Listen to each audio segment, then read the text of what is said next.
My husband laughed at me during an industry gala, telling everyone I was just a wife with no business sense. 6 weeks later, his luxury hotel chain collapsed when I acquired his biggest investor. He never knew I had been building my own hospitality empire all along. The crystal chandeliers of the Summit Hotel's grand ballroom refracted light across the sea of black ties and designer gowns. Another successful industry gala. At least that's what everyone would call it in tomorrow's hospitality trades. I smoothed the silk of my emerald dress, a carefully chosen statement piece that walked the line between elegant and memorable. Before we jump back in, tell us where you're tuning in from, and if this story touches you, make sure you're subscribed, because tomorrow I've saved something extra special for you. In this room full of hotel magnates and investors, being forgettable was a liability.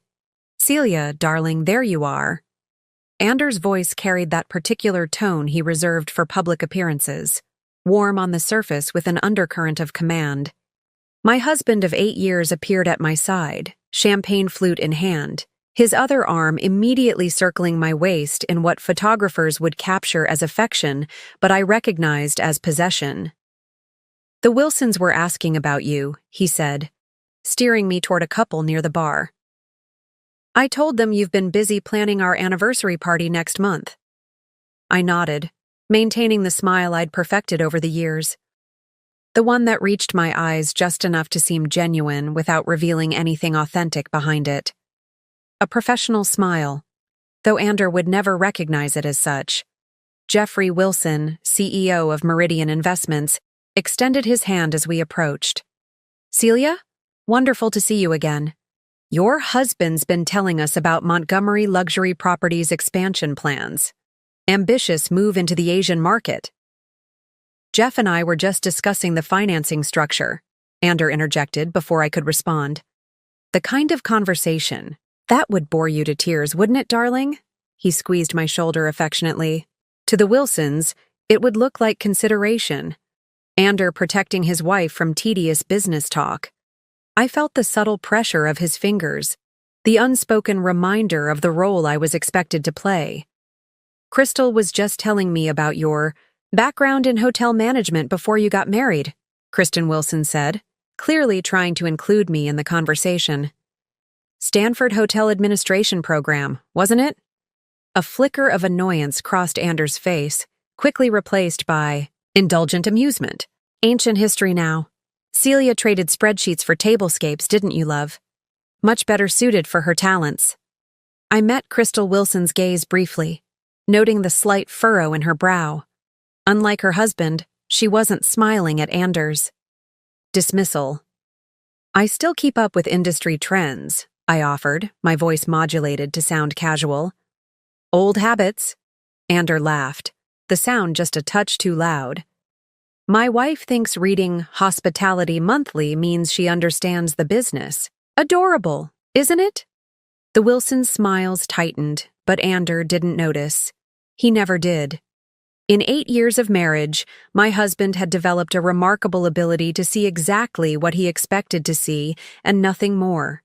And what he expected to see was a decorative wife whose Stanford degree and 5 years in hotel operations were nothing more than an interesting backstory, long since superseded by her more natural role as Mrs. Ander Montgomery.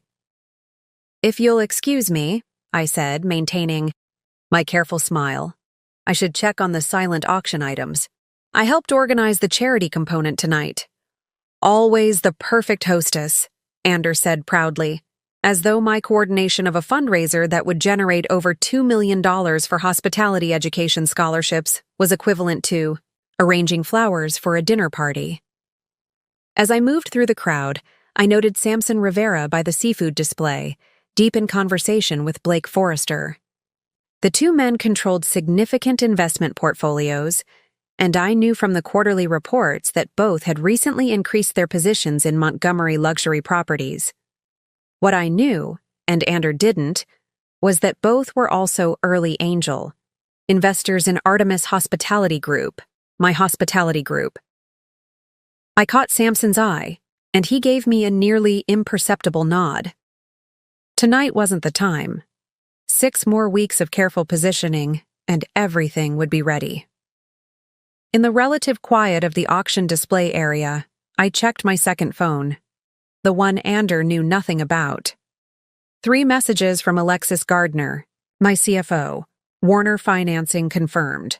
$120 million secured. Dubai team reports acquisition target undervalued by at least 15%. Moving forward as discussed. Call me when you can. Need sign-off on Meridian proposal. I deleted the messages and slipped the phone back into the hidden pocket of my gown. Meridian Investments, Jeffrey Wilson's company and, not coincidentally, the primary financing partner behind Montgomery Luxury Properties' ambitious Asian expansion. The expansion that Ander had leveraged everything to pursue, convinced it would cement his legacy as a visionary in the luxury hospitality space.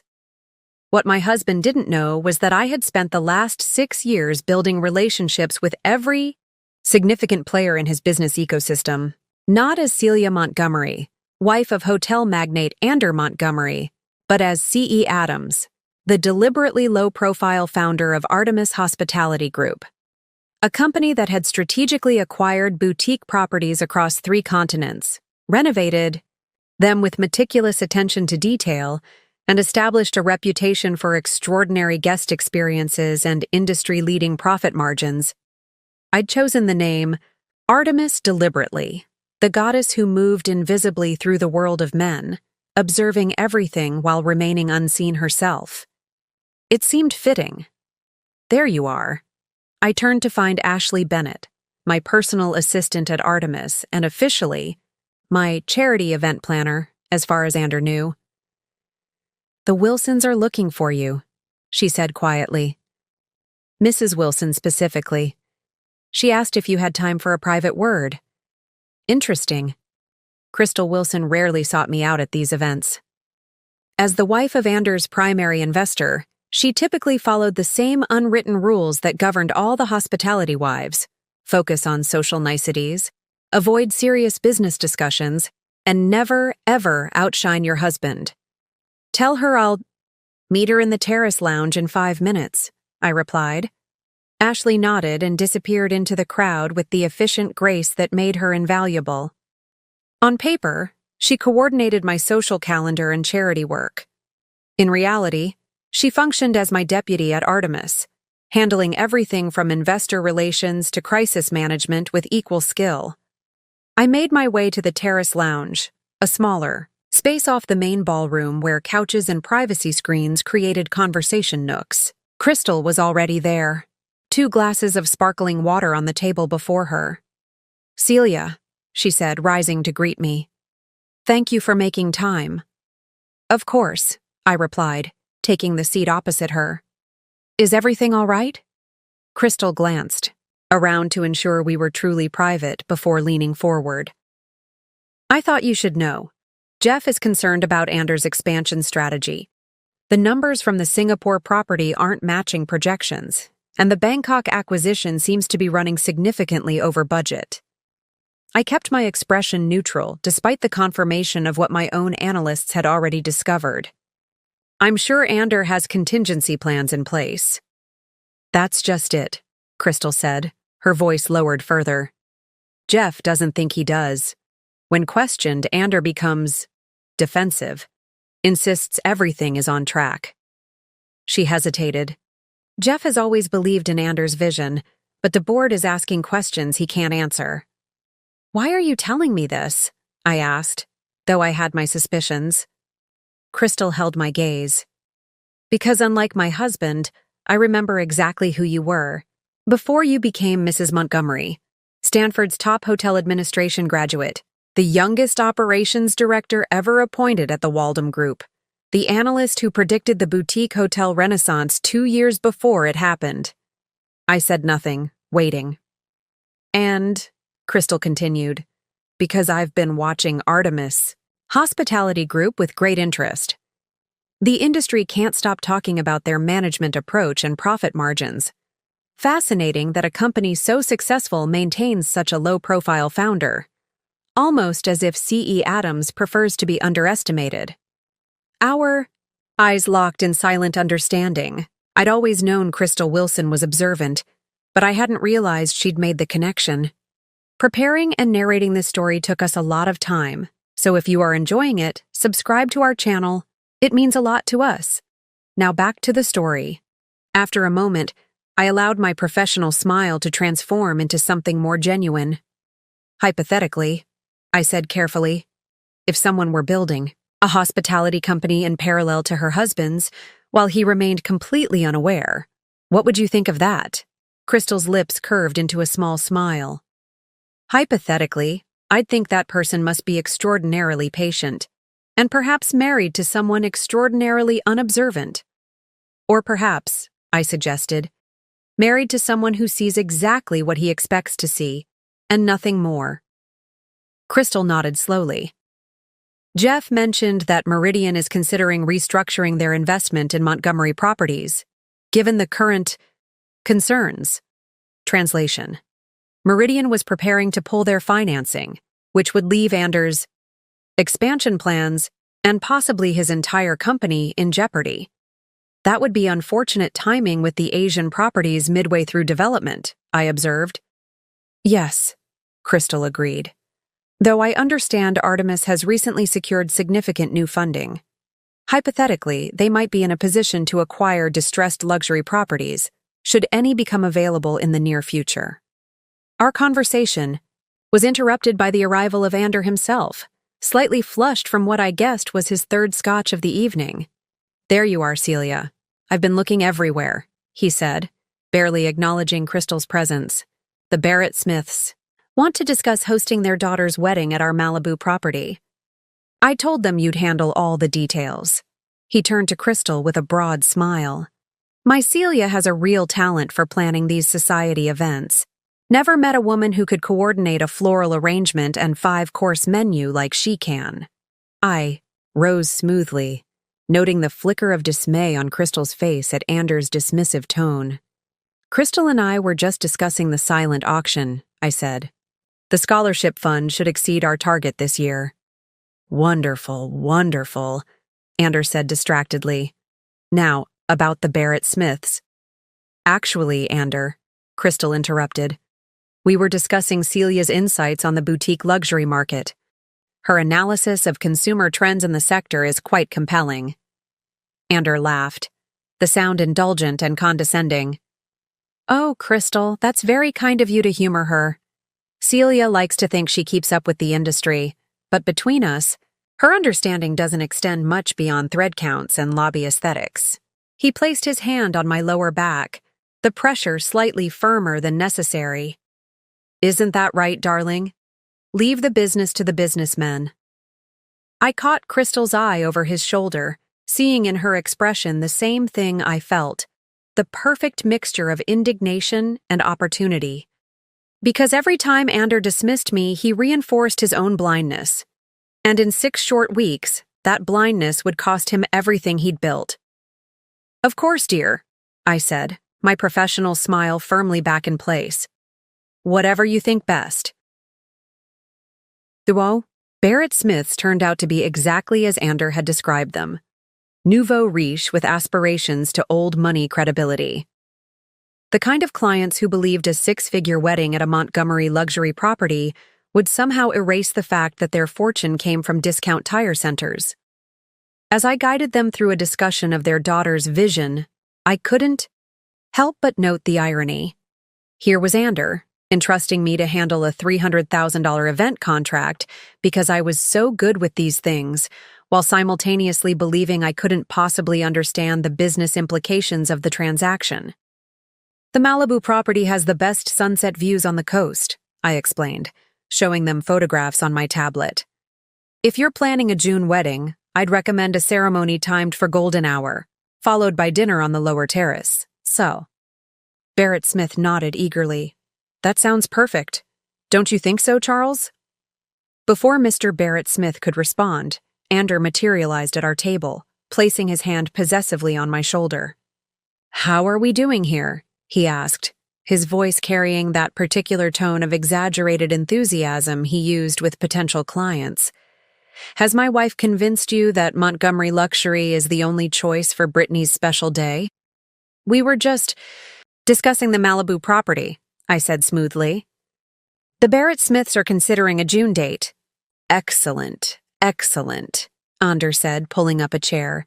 You know, the Malibu property was my brainchild. When we acquired it 3 years ago, everyone said the location was too remote to command premium rates. Now it's our highest revenue per room property in North America. He leaned toward Mr. Barrett Smith conspiratorially. Sometimes you have to ignore the experts and trust your instincts. Isn't that right, darling? The last part was directed at me, accompanied by a wink meant to be affectionate but landed as condescending.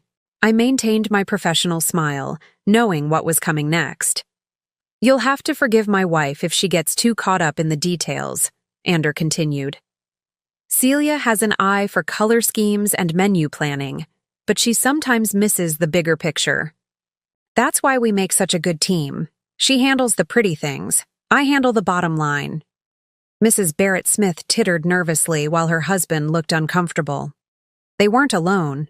I'd noted over the years that Anders' dismissive commentary about my capabilities often created awkward moments with clients and colleagues.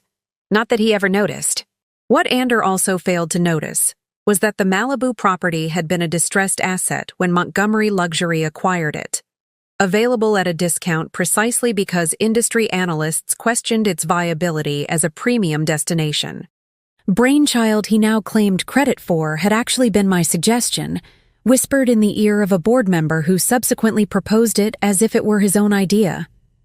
Through that indirect route, Ander had discovered the opportunity I'd identified. If you'll excuse me, I said, rising gracefully. I need to check on the auction results. Ander can walk you through the contract details.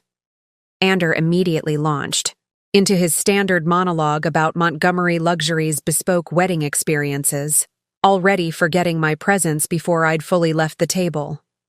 As I made my way through the ballroom, I caught Alexis Gardner's eye across the room. My CFO nodded subtly toward the exit, indicating she needed to speak privately. I found her in the quiet hallway leading to the hotel's business center, tablet in hand and expression serious. The Wilson situation is accelerating, she said without preamble. Meridian's board has scheduled an emergency meeting for Tuesday. Our sources say they're voting on whether to pull financing from Montgomery's Asia expansion. Sooner than we expected, I noted. Any idea what triggered this? Alexis swiped through several screens on her tablet. The Singapore property renovations are 38% over budget, and the Bangkok land acquisition has hit regulatory snags. But the real issue seems to be the Dubai numbers. She showed me the financial report, and I felt a chill despite having suspected something like this for months. The Dubai property, Anders' crown jewel and the project he'd leveraged heavily to secure financing for his entire Asian expansion, was reporting occupancy rates that simply didn't align with actual bookings. Someone's manipulating the numbers? I said, studying the discrepancies. It looks like it, Alexis agreed.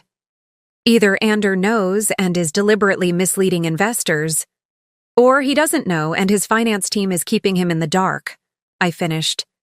Either way, when Meridian discovers this, they'll pull out completely. Which means we need to accelerate our timeline, Alexis said. The Artemis board is ready. We can have the financing structure in place within 2 weeks instead of 6.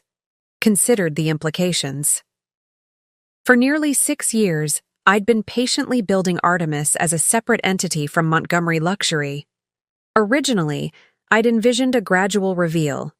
Ander discovering my company's existence and being forced to acknowledge my business acumen, perhaps even leading to a genuine partnership between equals.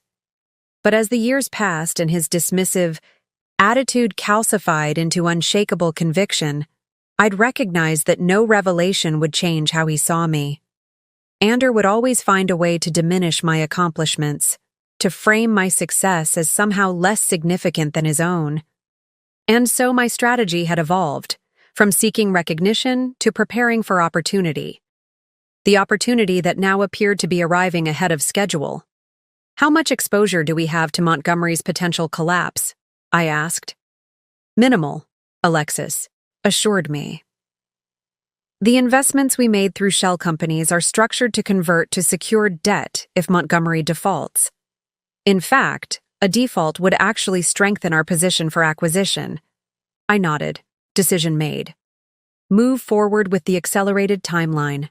And Alexis, make sure our offer to Meridian emphasizes stability and reputation management. Jeffrey Wilson will be looking for a way to extract his company from this situation, without appearing to have missed the warning signs. Already drafted, she confirmed with a slight smile. Crystal Wilson has been quite helpful in suggesting language that would appeal to her husband's concerns. I raised an eyebrow. Crystal has been more directly involved than I realized.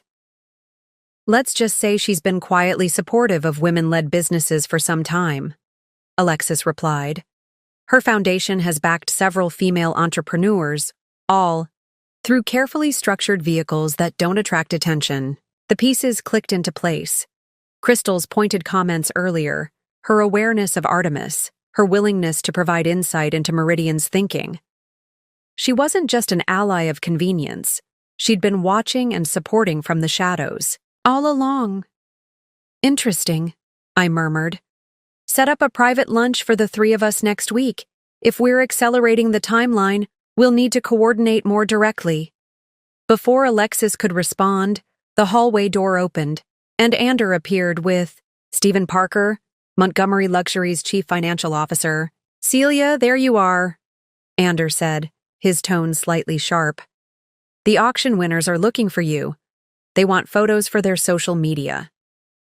He barely glanced at Alexis, dismissing her as unimportant. And who is this? Alexis Gardner, I said smoothly. My event coordinator for the Scholarship Foundation. We were just discussing the final fundraising total. Ander nodded absently, already turning his attention to more important matters. Stephen and I need to use the business center for a moment. Apparently there's some confusion about the Singapore property projections that simply can't wait until Monday. He sighed dramatically. The trials of international expansion. Never a moment's rest, even during a gala. I noted the tension in Stephen's posture, the slight sheen of sweat at his temples despite the cool temperature of the hallway. The CFO knew something was wrong with the numbers. The question was whether he was the one manipulating them or merely the one who had discovered the manipulation. Of course, I said. I'll handle the auction winners. Will you be rejoining the main event after your meeting? Yes, Ander said impatiently. The Wilsons want to discuss next steps for the Bangkok property. Jeffrey seems concerned about some regulatory nonsense, but I'll set him straight. These international bureaucrats just need to understand how the game is played. I exchanged a glance with Alexis, both of us recognizing the implications of Ander's cavalier attitude toward international regulations. Another red flag that Meridian would not be pleased to discover. Don't keep the Wilsons waiting too long, I suggested. Jeffrey mentioned they have an early flight tomorrow. Yes, fine, Ander replied distractedly, already ushering Stephen toward the business center. Oh, and darling, when you speak with the auction winners, try to steer the conversation away from business matters. You know how you sometimes get confused. About the details. The business center door closed behind them, leaving Alexis and me alone in the hallway once more. Does he always speak to you that way? Alexis asked quietly. Only when he's worried, I replied, noting the subtle signs of stress in Ander's behavior, and only in public. When we're alone, he doesn't talk about business at all. In his mind, I'm so far removed from that world that it wouldn't even occur to him to discuss it with me. His blind spot, Alexis observed. His fatal flaw, I corrected. Accelerate everything. I want provisional term sheets ready by Wednesday. When Meridian pulls out, Montgomery Luxury will have exactly 72 hours before the news hits the trades. We'll make our move in that window. Alexis nodded, a slow smile spreading across her face. After 6 years in the shadows, Artemis Hospitality is about to step into the light. And Montgomery Luxury is about to discover what happens when you Dismiss someone as just a wife, I added, allowing myself one moment of anticipation before returning to the perfect, professional smile I'd spent years perfecting. It was time to congratulate the auction winners and assure them their generosity would help the next generation of hospitality professionals. Maybe even some young women who, like me, would learn to use others' underestimation as their greatest competitive advantage. The house was quiet when we returned from the gala. Ander had insisted on an additional stop, drinks with the Forrester Group at the Skyline Lounge, where he'd consumed 2 more scotches while explaining his visionary expansion strategy to increasingly uncomfortable investors. By the time our driver pulled into the circular driveway of our Bel Air estate, Ander was halfway to unconscious, his speech slurred and his confident demeanor deteriorating into belligerence. "Need to call Stephen," he mumbled as I helped him. From the car. "Singapore numbers don't make sense." "In the morning," I said, guiding him up the marble steps. "It's after midnight." "You don't understand," he insisted, leaning heavily against me. "Business, complicated, numbers, very important." "I'm sure it is," I replied automatically, the practiced response of years. Agree, soothe, never challenge, especially when he was in this state. Our housekeeper, Maria, appeared in the doorway, concern evident in her expression. She'd been with us since we married, and she'd seen this scenario play out countless times before. "I'll take him upstairs," she said quietly. I nodded gratefully. "Thank you, Maria. I need to handle a few things in the study." Ander was already being led away, still mumbling about Singapore and projections, when he suddenly turned back toward me, his expression surprisingly lucid for a moment. "You looked beautiful tonight," he said. "The perfect wife for a man in my position." Then he was gone, guided up the sweeping staircase by Maria's practiced hand. I watched until they disappeared, wondering if he'd ever understand the irony of his words, that being the perfect wife in his eyes had provided the perfect cover for building a company that would soon acquire his. I waited 15 minutes to ensure Ander was settled, then made my way to my private study.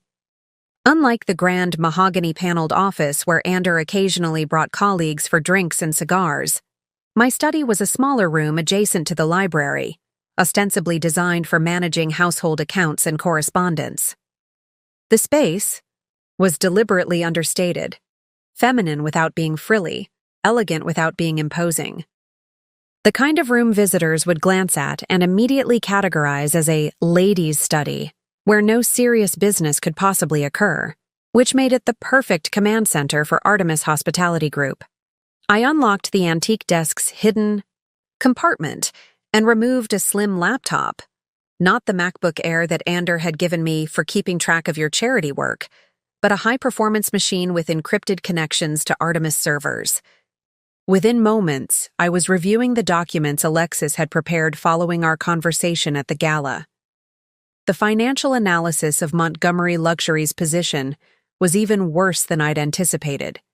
The company had leveraged its domestic properties to finance the Asian expansion, using the inflated performance projections from the Dubai property to secure favorable terms. When those projections were revealed to be fabricated, not only would new financing disappear, but existing loans would likely be called due immediately. My phone vibrated with an incoming call, the secure line, not my regular number. "Crystal Wilson." "I assume you've seen the numbers," she said when I answered. "No preamble necessary." "Just reviewing them now," I confirmed. "It's worse than we thought." "Jeff is furious," Crystal said, her voice tight. "He met with Stephen Parker, privately after you left. The Singapore reports were deliberately altered before being presented to the Meridian board. When Jeff confronted Ander about it, he claimed ignorance, blamed it on overzealous junior analysts trying to impress the executive team." I sighed, unsurprised, but still disappointed. "Does Ander know the extent of the problem?" "That's the thing," Crystal replied, frustration evident in her tone. "I'm not sure he does. When Jeff pressed him about the regulatory issues in Bangkok and the construction overruns in Singapore, Ander kept insisting everything was under control. Not like he was lying, but like he genuinely believed it.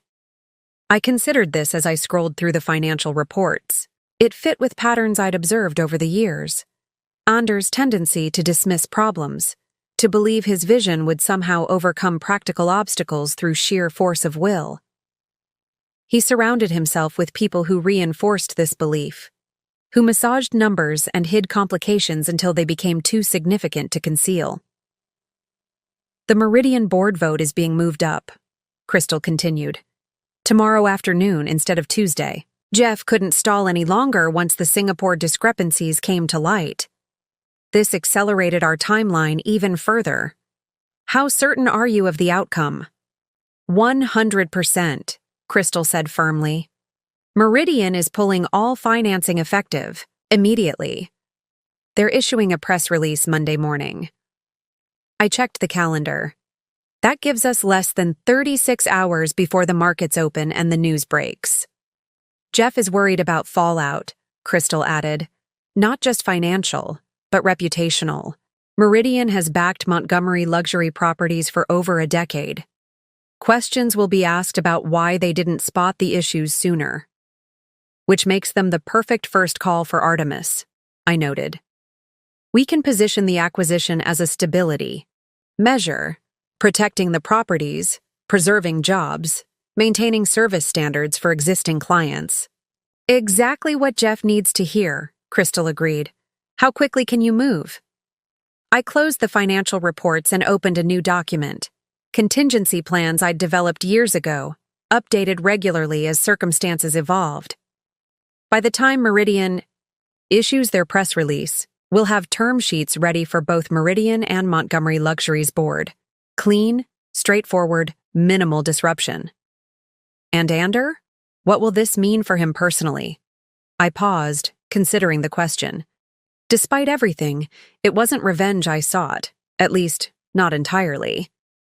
The company will collapse, but the prenuptial agreement protects our personal assets. He won't be destitute, just humbled. Crystal was quiet for a moment. And what about you? Are you prepared for your identity as C.E. Adams to become public knowledge? For Ander to learn the truth after all these years? It was the question I'd asked myself countless times over the past 6 years. In the beginning, I'd kept my involvement with Artemis secret out of practical necessity. Ander would have seen a separate career as competition for my attention, an unwelcome distraction from my real purpose as his wife. Over time, as Artemis grew and I recognized the strategic advantage of anonymity, the secret had evolved into something more complicated. Yes, I said finally. It's time. After ending the call with Crystal, I spent another hour reviewing documents and sending encrypted instructions to my executive team. By the time I finally closed the laptop and returned it to its hiding place, the first light of dawn was beginning to filter through the windows. I made my way upstairs to the master suite, where Ander lay sprawled across our king-size bed, still in his tuxedo trousers and undershirt. In sleep, his face relaxed from its usual expression of confident certainty. He looked younger, almost vulnerable.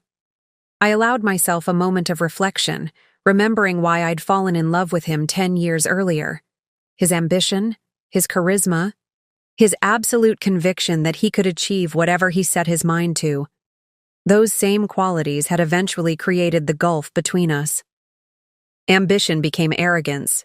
Charisma turned to condescension. Conviction hardened into inflexibility. The man who had once found my intelligence and drive appealing had gradually reshaped me in his mind, casting me as a supporting character in his success story rather than the co-author of our shared narrative. And I had allowed it, encouraged it even, creating the perfect camouflage for building something he couldn't diminish or control. I changed quietly into silk pajamas and slipped into bed beside him, careful not to disturb his whiskey-induced slumber. In less than 48 hours, everything would change. The Montgomery luxury empire would begin to crumble, and Artemis Hospitality would emerge from the shadows to acquire its assets.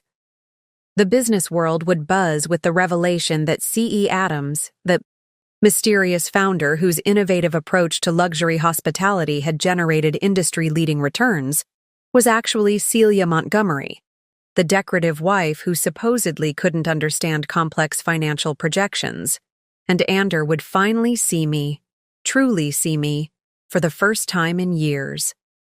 As I drifted toward sleep, I wondered if that recognition would bring satisfaction, or simply sadness for what might have been if he'd been able to view me as a partner rather than a possession, perhaps both. My last conscious thought before sleep claimed me was not of triumph or revenge, but of a simple truth I'd learned during my years of invisible empire building. Sometimes being underestimated is the greatest advantage of all. Sometimes being dismissed as just a wife provides the perfect cover for becoming so much more. Morning arrived with the oppressive weight of Anders' hangover and the relentless ping of his phone receiving message after message. I was already showered and dressed when he finally stirred, groaning as consciousness brought the full impact of the previous night's excesses. "What time is it?" he mumbled, shielding his eyes from the sunlight filtering through the automated blinds. "Just after 9, I replied, setting a glass of water and 2 aspirin on his nightstand. "You have 14 missed calls, mostly from Steven." Ander grabbed his phone, squinting at the screen. "Damn it," he muttered, immediately hitting the callback button. I moved toward the door, giving him privacy for what was clearly an urgent business matter, but his next words froze me in place. "Steven, slow down," he said, voice still rough with sleep. "What do you mean discrepancies? Those projections were vetted by the entire finance team." I paused, watching as Anders' expression shifted from confusion to disbelief. "That's impossible," he insisted. "The Dubai property is performing exactly as forecasted. I saw the reports myself last quarter." Another pause as he listened, his face draining of color. "Emergency board meeting? Today? No, you're overreacting. Call Wilson. Tell him it's a simple misunderstanding. We'll clarify the numbers tomorrow." As Ander continued his increasingly desperate conversation, I slipped quietly from the room, my mind already shifting to the cascade of events now set in motion. By this time tomorrow, the carefully constructed facade of Montgomery Luxury's expansion would begin to crack. By the end of the week, the company Ander had spent 15 years building would be on the verge of collapse, and Artemis Hospitality, my company, would be perfectly positioned to acquire the pieces. Ander moved through the house like a man possessed, barking orders into his phone while frantically gathering documents. His typical Sunday routine, leisurely brunch, perhaps a round of golf at the country club, had been abandoned in favor of crisis management. "I need everyone at the office in 1 hour," he snapped to someone on the other end of the call. "Everyone, Steven. I don't care if it's Sunday.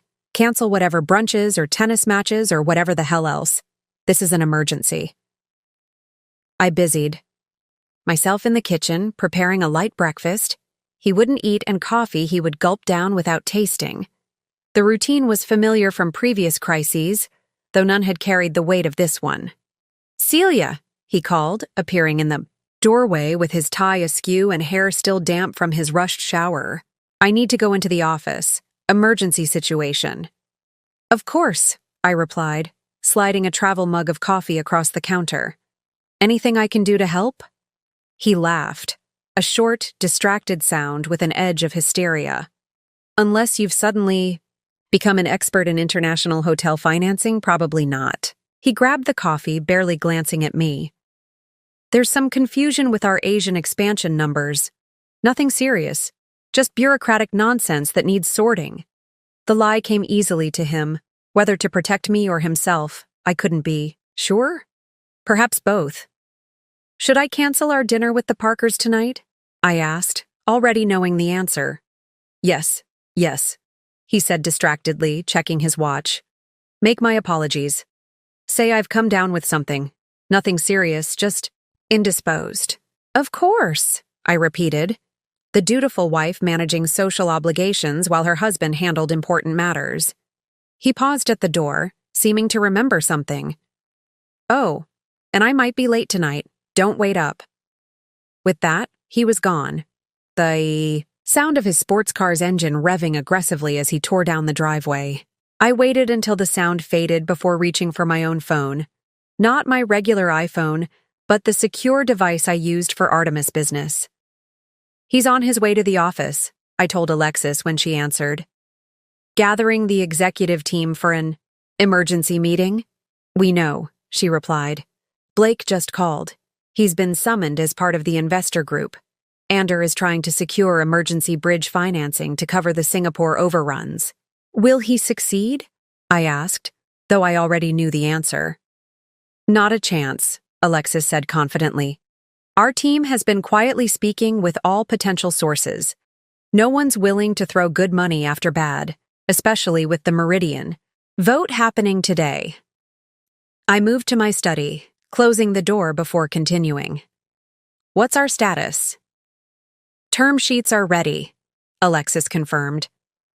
Legal has prepared 3 scenarios based on how the board responds. The moment Meridian announces they're pulling out, we'll be ready to move.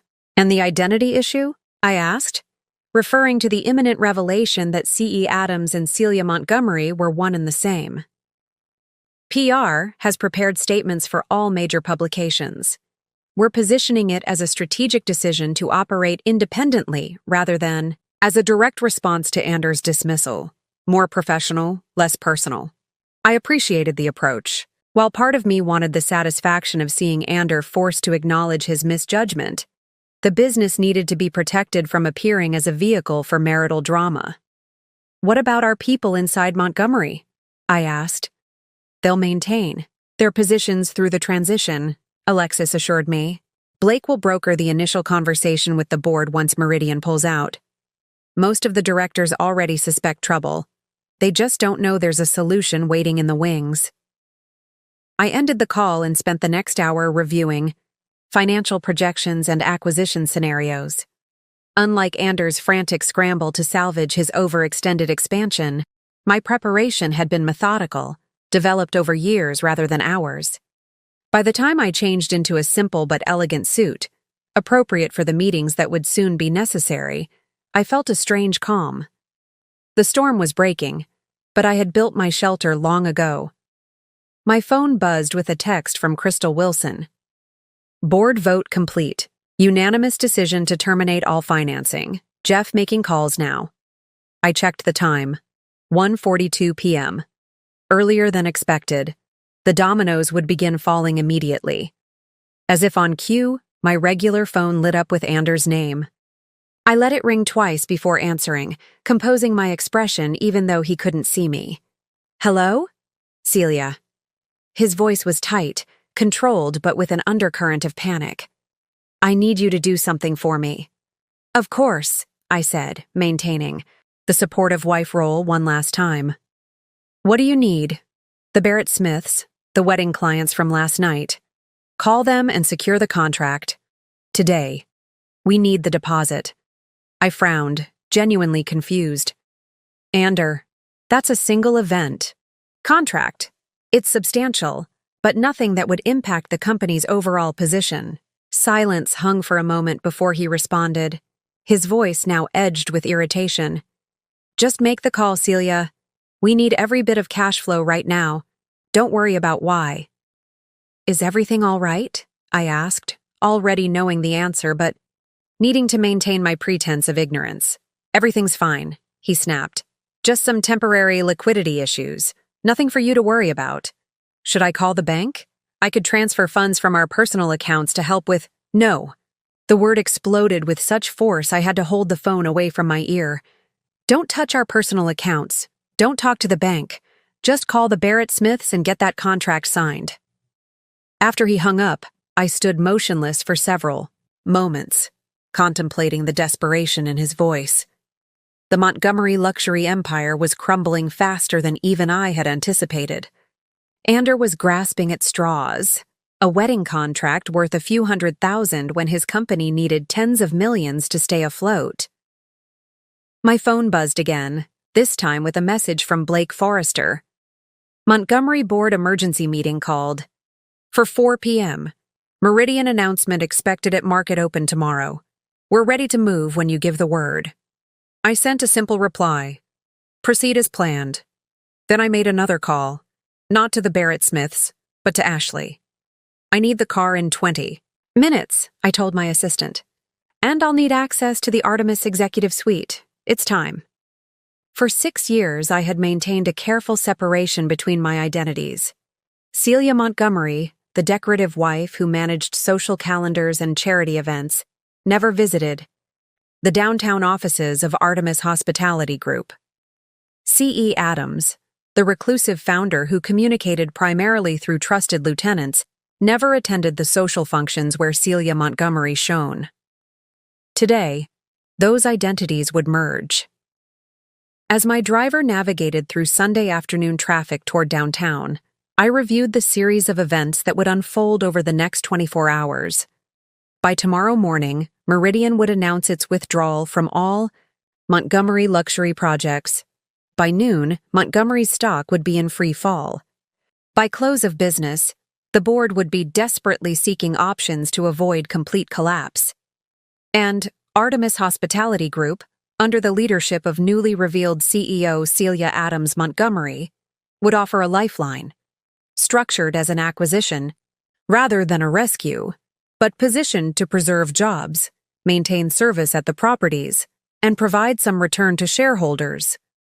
My phone buzzed continuously throughout the drive, Ander calling repeatedly, growing increasingly frantic as the reality of his situation became clearer. I let the calls go to voicemail, knowing there was nothing I could say that would matter now. The time for pretense had passed.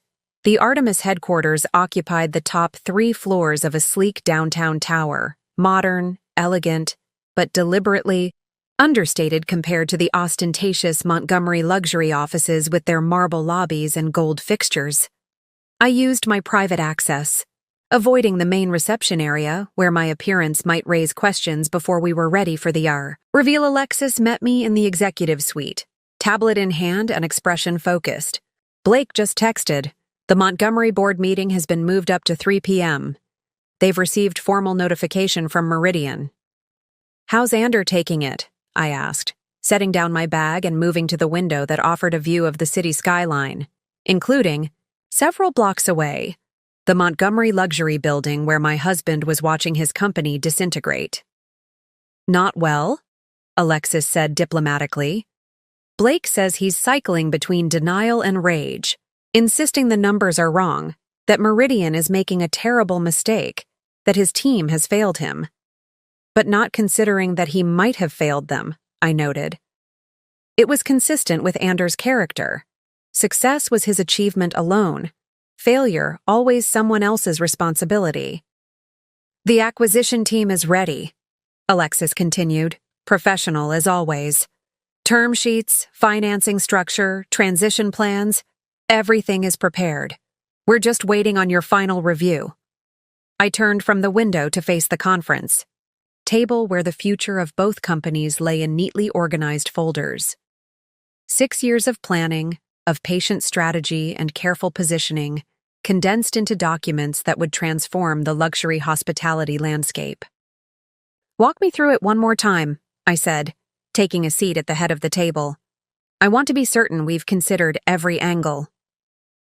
For the next hour, Alexis and I reviewed the acquisition strategy in meticulous detail. The approach was clean, business-focused, and deliberately devoid of personal elements. Artemis would acquire Montgomery Luxury's assets at a fair market value, retain the majority of staff, honor existing client contracts, and stabilize the Asian properties that had been mismanaged during the expansion. The personal satisfaction of seeing Ander finally recognize my capabilities was secondary to ensuring the business transition succeeded. As we concluded our review, my phone lit up with another call from Ander. This time, I answered. Celia, where are you? His voice was ragged, desperate in a way I'd never heard before. "I've been calling for hours." "I had some errands to run," I said calmly. "Is everything all right?" A harsh laugh came through the line. "No, everything is not all right. Everything is falling apart. Meridian has pulled all financing. The board is in panic mode. The Dubai numbers were—" He stopped abruptly, seeming to remember who he was talking to. "Never mind. I need you to come home. I need to figure out what to tell our friends, how to manage the social fallout when this hits the news." Even now, in the midst of professional catastrophe, his concern about my role focused on appearances and social dynamics. The perfect wife to manage the optics while he handled the real issues. "I'm afraid I can't come home just yet," I said. "I have a meeting." "A meeting?" His voice rose incredulously. "Celia, I don't think you understand the severity of what's happening. Whatever charity luncheon or fundraiser you're planning can—" "Wait! It's not a charity meeting, Ander," I replied, my tone remaining steady. "It's a board meeting at Artemis Hospitality Group." The silence that followed stretched for several seconds. "Artemis, the company that's been acquiring boutique properties all over the world?" He sounded genuinely confused. "What does that have to do with you?" "Everything," I said simply. "I founded it 6 years ago. I'm the CEO, and tomorrow we'll be making an offer to acquire the assets of Montgomery Luxury Properties." The silence returned, longer this time, broken only by the sound of his breathing. "That's not funny, Celia," he finally said, his voice dangerously quiet. "It's not meant to be," I replied. "I'll see you at home tonight. We have a lot to discuss." I ended the call before he could respond, turning back to Alexis, who had witnessed the exchange with professional restraint. "It's done," I said. "Alert the team. We move forward first thing tomorrow morning." The storm had broken, and everything was about to change. The house was dark when I arrived home, save for a single light burning in Ander's study. I found him there, slumped in his leather chair, an empty glass in one hand, and a half-empty bottle of scotch on the desk before him. The man who had left that morning, harried but still commanding, still certain of his ability to solve any crisis, had been replaced by someone I barely recognized. His normally impeccable appearance had disintegrated, tie loosened, shirt wrinkled, hair disheveled from repeatedly running his hands through it. He didn't look up when I entered, though he must have heard me. For a long moment, the only sound was the gentle ticking of the antique clock on the mantel, a wedding gift from his parents, a reminder of the Montgomery legacy he had been so determined to enhance. "Is it true?" he finally asked, voice hoarse. I set down my bag and moved to the chair opposite his desk, smoothing my skirt as I sat, a habitual gesture from countless business meetings. "Yes," I said simply. He looked up then, his eyes bloodshot, but lucid. "How long?" "I founded Artemis 6 years ago." 6 years, he repeated, a bitter smile twisting his lips. 6 years of lying to my face. "I never lied," I corrected calmly. "You never asked. You never showed any interest in what I did with my time, as long as I was available when you needed a hostess or a social secretary." "Don't put this on me," he snapped, anger briefly overtaking his exhaustion. "You deliberately hid this. You operated a competing business behind my back." "Not competing," I said. "Different market segments, different investment strategies, different management approaches.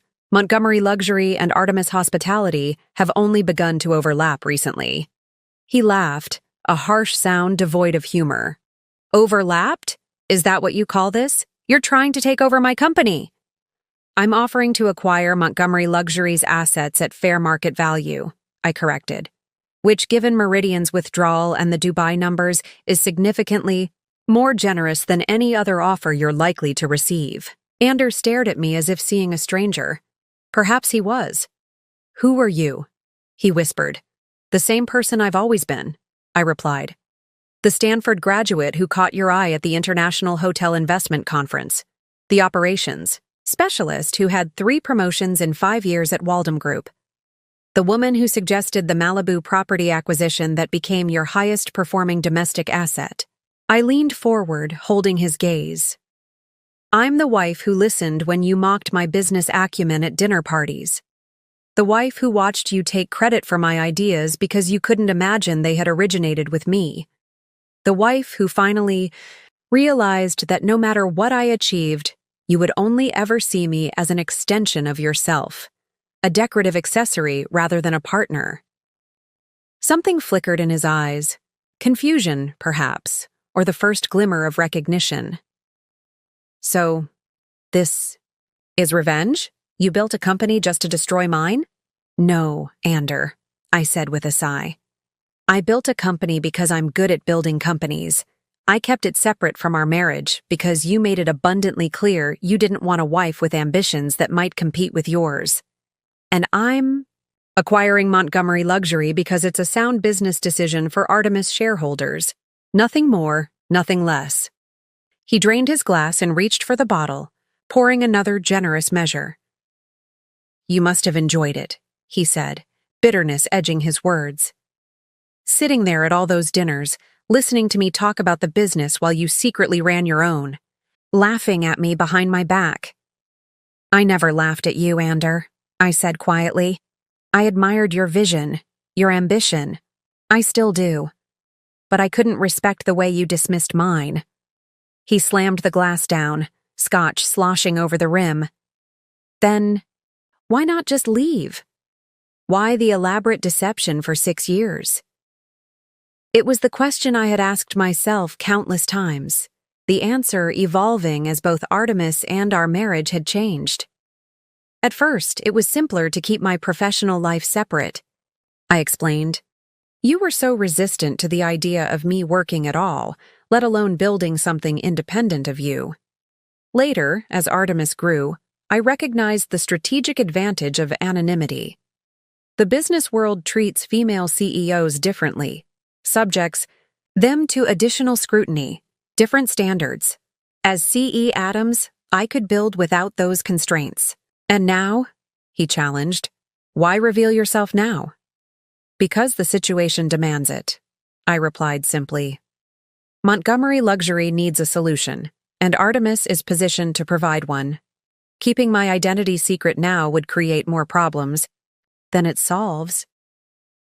Anders studied me, some of his analytical capacities seeming to return despite the scotch. The Wilson connection, he said slowly. Crystal knew, didn't she? That's why Meridian pulled out. They were already planning to back you. Meridian pulled out because your numbers didn't add up, I corrected. The Dubai projections were fabricated, the Singapore overruns concealed, the Bangkok regulatory issues minimized. They would have withdrawn regardless of my involvement. But they knew, he insisted.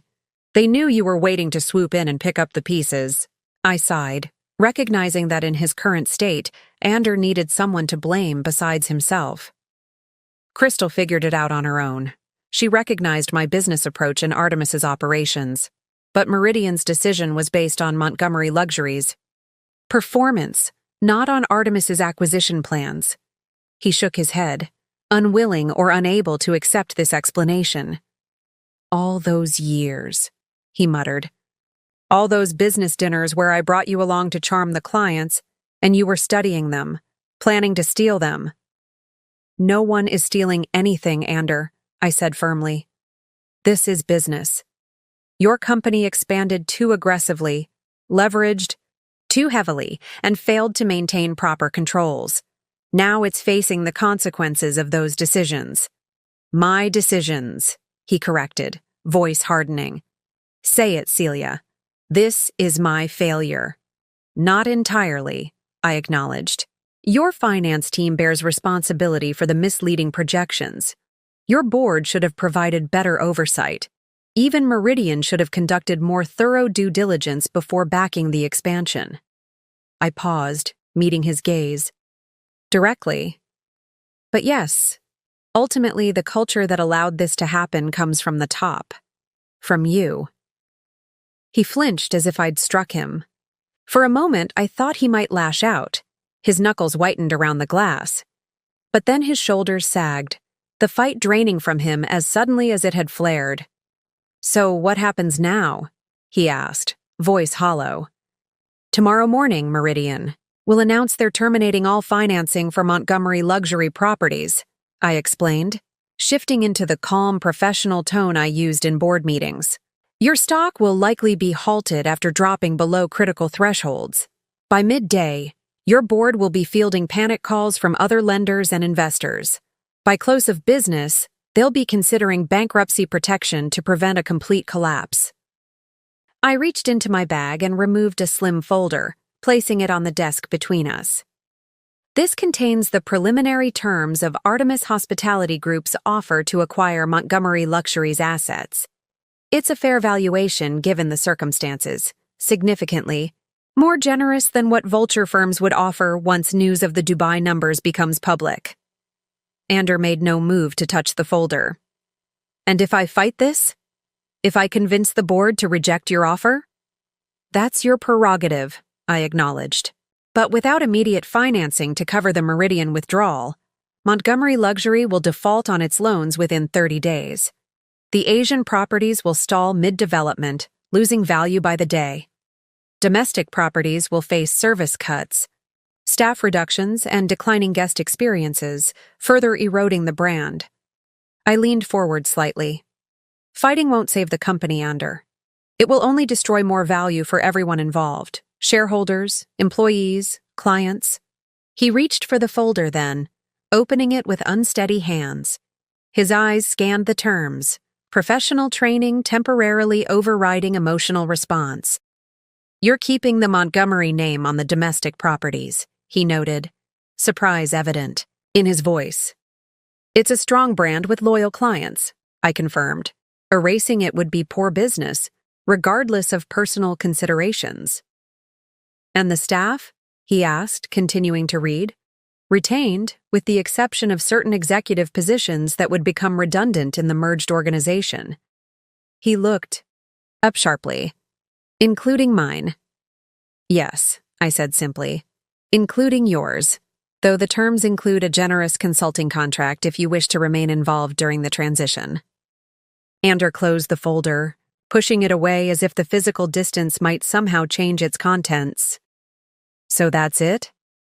8 years of marriage, 15 years building Montgomery Luxury, and it all ends with you taking over while I become a footnote in my own company's history?" "The business outcomes were determined by business decisions," I said, keeping my voice steady. "As for our marriage, that's a separate conversation, one we should probably have when you're sober." He laughed again, that same hollow sound, always so controlled, so rational. Was that real, at least? Or was the perfect, supportive wife just another business strategy? The question stung more than I had expected. "I loved you, Ander," I said quietly. "I still care for you. But I stopped being your partner years ago, if I ever truly was. I became your accessory, you're just a wife. And neither of us seemed to know how to change that dynamic." "Except you did," he pointed out. "You built a company that's now poised to acquire mine. That's quite a change in dynamics." "True," I acknowledged, "though not the one I would have preferred." He rubbed his face tiredly. "What would you have preferred?" "A marriage between equals," I said without hesitation. "A husband who valued my mind as much as my social skills. A partner who didn't feel threatened by my ambitions or dismissive of my capabilities." For a moment, something like regret flickered across his features. "When did I start seeing you that way? As just a wife?" The question seemed genuine, the first hint that he might be capable of self-reflection beneath the anger and humiliation. "It was gradual," I said truthfully. "Small comments at first, harmless-seeming jokes about my business opinions, then more deliberate dismissals when I offered suggestions. Eventually, it became your default, introducing me only in relation to you, explaining to others what I couldn't possibly understand, defining my value entirely through how I enhanced your image. I stood, suddenly weary of the conversation. Review the terms, Ander. Sleep on it. We can discuss the details tomorrow after the Meridian announcement. As I turned to leave, he spoke again, his voice softer than before. Was I really so blind? I paused in the doorway, looking back at the man I had once believed would be my partner in all things. You saw what you expected to see, I said gently. And you never expected your wife to be anything more than just a wife. Monday morning arrived with the clinical precision of long-anticipated consequences. I woke early, after a restless night in the guest bedroom, and dressed with deliberate care, a charcoal suit that projected authority without ostentation, simple pearl earrings that had been my grandmother's, hair pulled back in a sleek chignon. Today, Celia Montgomery would publicly merge with C.E. Adams, and every detail of my appearance had been considered. Ander was already gone when I came downstairs, his absence noted only by an empty coffee mug in the sink, and the faint scent of his cologne lingering in the foyer. I hadn't expected a conversation, not after last night's confrontation, but the silent departure felt symbolic nonetheless. For years, we had orbited each other without truly connecting. Now, even that pretense of shared space had dissolved. My secure phone buzzed as I was leaving. Alexis.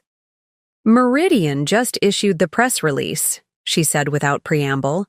Trading in Montgomery luxury stock has been halted after an initial drop of 37% in pre-market activity.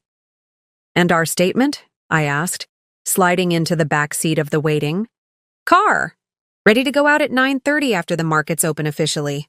Blake reports that Montgomery's board has called an emergency session for 10 a.m.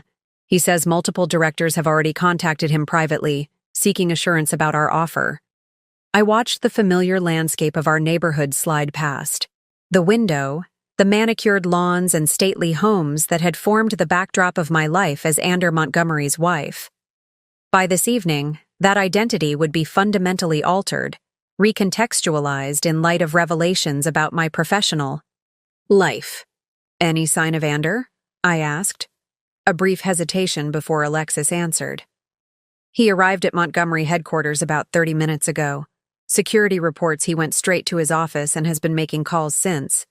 His assistant says he appears composed. That surprised me. I had expected rage, denial, perhaps even public accusations of betrayal. Composed was not the reaction I had anticipated from a man whose company and marriage were simultaneously imploding. Keep me updated, I said as the car turned onto the freeway toward downtown. I'll be at Artemis within 20 minutes. The Artemis executive suite had transformed overnight from its usual quiet efficiency to a command center humming with activity. PR teams coordinated with financial analysts, transition planners consulted with operations specialists, legal experts reviewed contracts and regulatory filings. At the center of it all stood Alexis, directing the complex choreography with characteristic precision. The Montgomery board meeting has been moved up to 9:30, she informed me as I arrived. They're not waiting for the markets to open. Blake thinks they've already seen enough pre-market activity to understand the severity of the situation. I nodded, surveying the activity around us. And our team is ready? Completely, she confirmed. The moment we receive word from the Montgomery board, we'll issue our statement and activate the acquisition protocol. Transition teams are standing by, and our operations people are prepared to deploy to all Montgomery properties by end of day. The efficiency was impressive, but not surprising. We had been preparing for this scenario, or variations of it, for years, refining the approach as conditions evolved and opportunities emerged. The acceleration of the timeline had required adjustments, but the fundamental strategy remained unchanged. Swift, decisive action that prioritized stability for the properties, clients, and employees. Crystal Wilson is here, Alexis added, gesturing toward a small conference room off the main area. She's brought additional information about Meridian's position that you'll want to review before the public announcements. I found Crystal seated at the conference table, reviewing documents with an intensity that matched the circumstances. She looked up as I entered, her expression a complex mixture of professional satisfaction and personal concern. "Celia," she said, rising to greet me. "Or should I say Ms. Adams now?" "Celia is fine," I replied, taking the seat opposite her. "At least in private conversations. What's Meridian's current position?" She slid a folder across the table. "Jeff has authorized me to share their internal assessment of Montgomery Luxury's financial position. The situation is worse than even your analysts projected. The Dubai numbers weren't just optimistic, they were fabricated outright. And the Singapore property has additional construction issues that weren't disclosed to investors." I scanned the documents, noting the details that would strengthen Artemis's negotiating position. "Does Ander know the full extent of this?" Crystal hesitated. "Jeff spoke with him directly this morning. It was difficult. Ander insisted there must be some mistake, that his team wouldn't have presented incorrect information without his knowledge.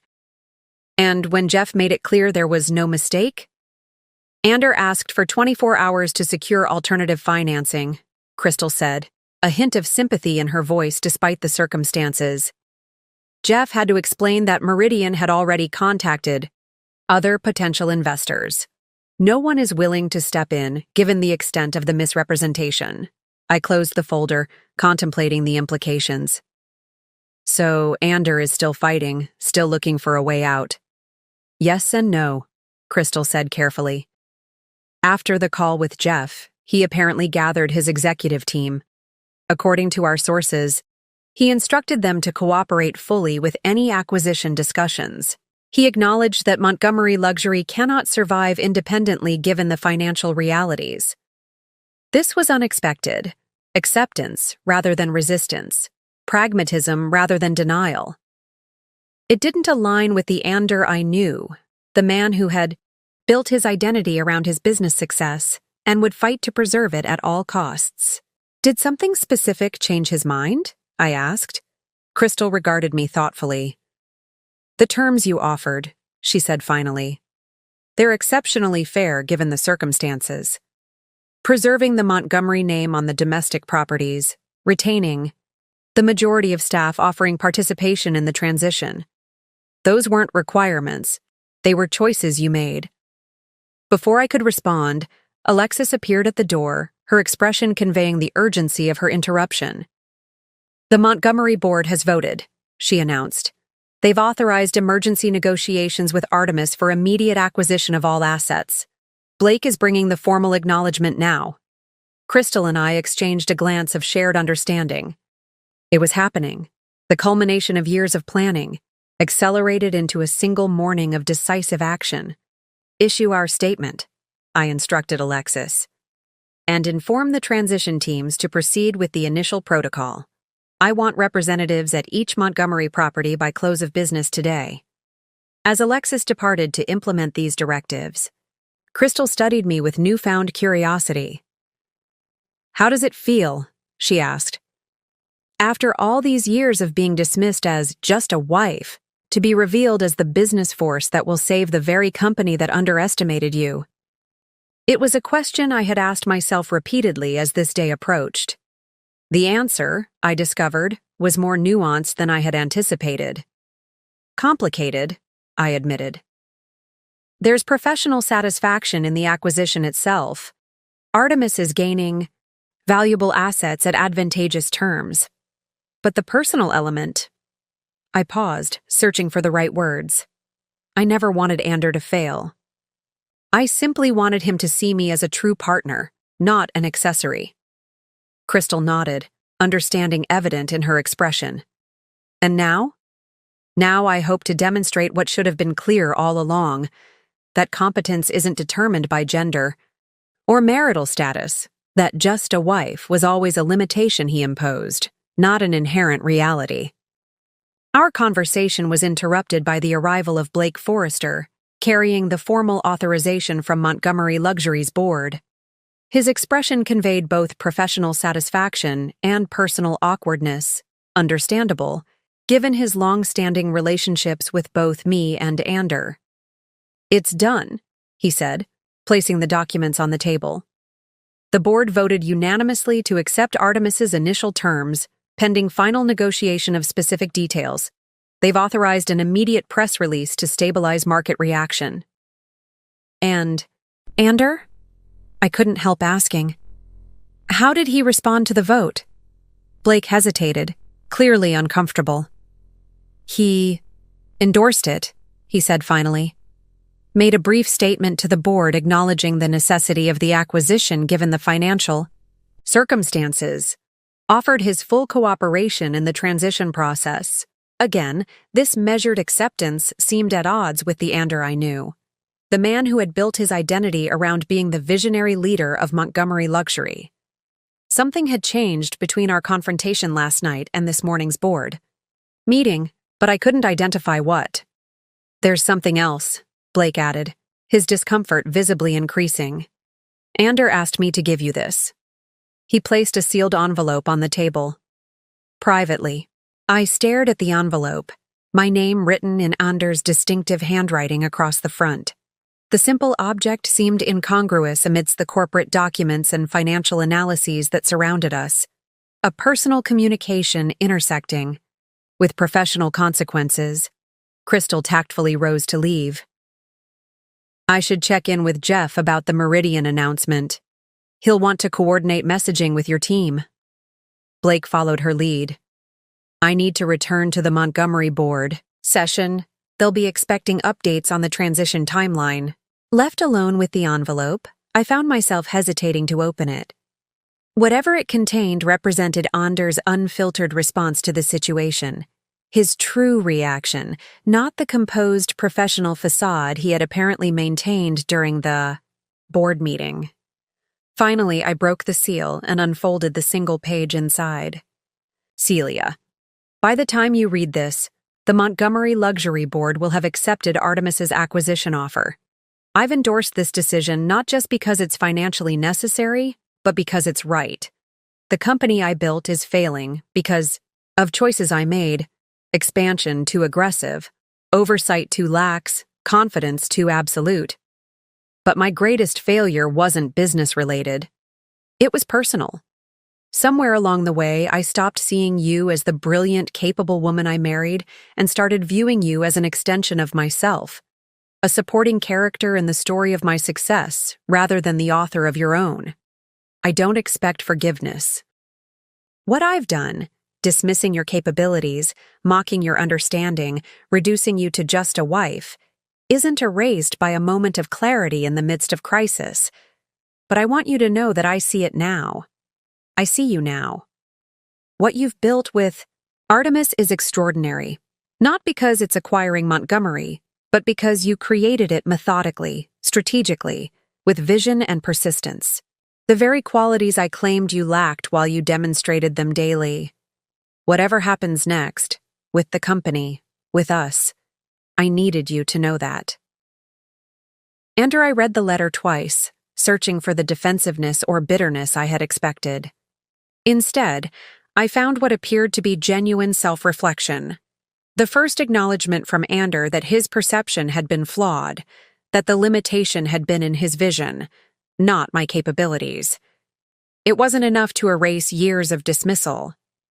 A single letter couldn't undo the pattern of behavior that had shaped our marriage and ultimately led to this moment of corporate and personal reckoning. But it was something I hadn't anticipated. Recognition, acknowledgement, the beginning of seeing truly. My reflection was interrupted by Alexis's return. The press statement has gone out, she reported. Financial media is already picking up the story.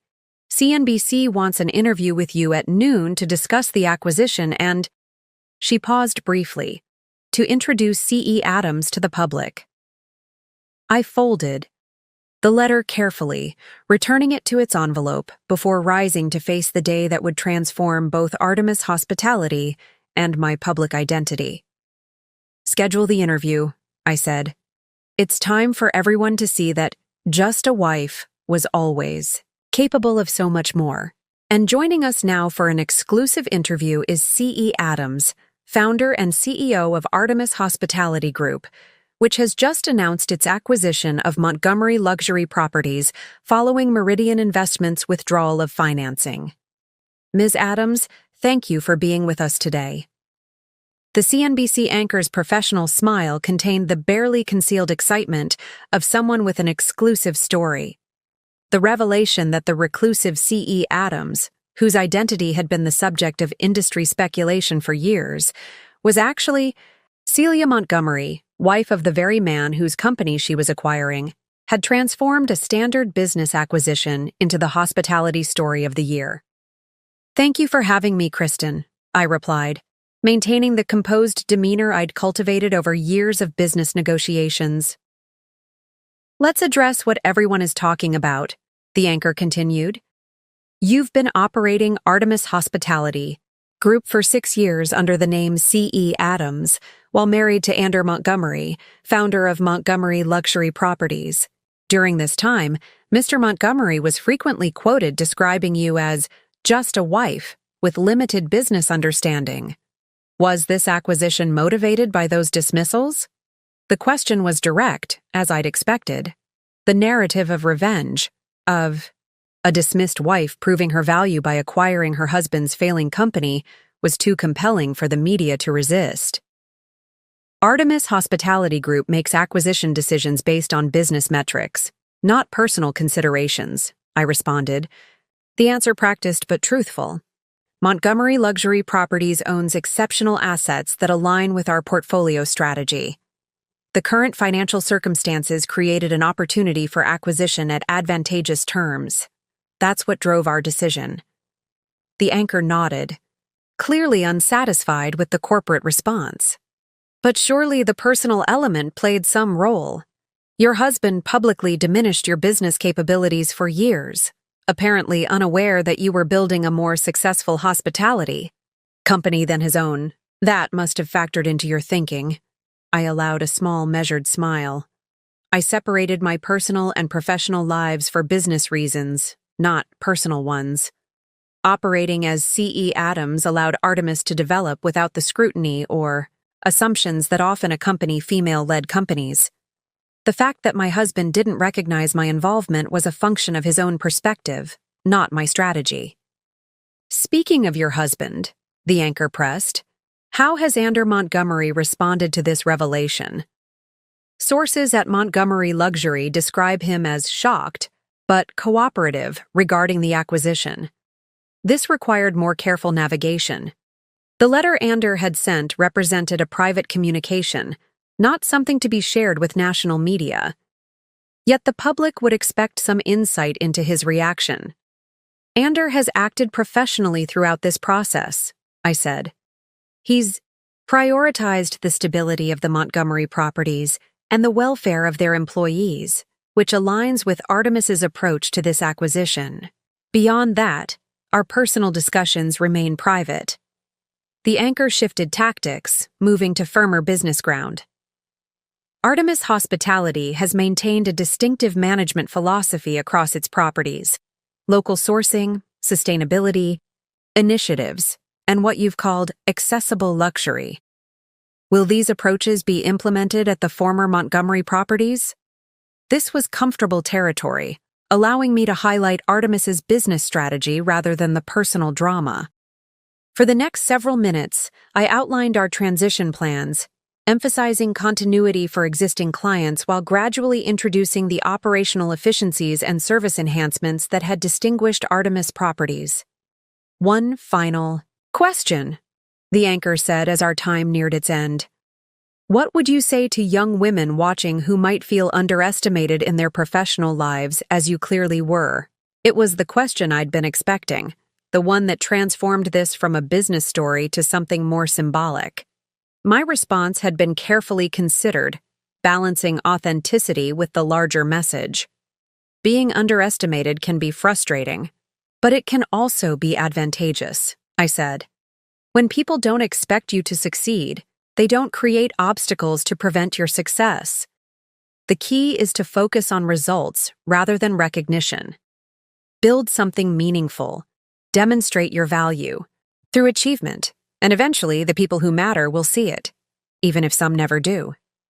As the interview concluded and the cameras stopped rolling, the anchor leaned forward with genuine curiosity.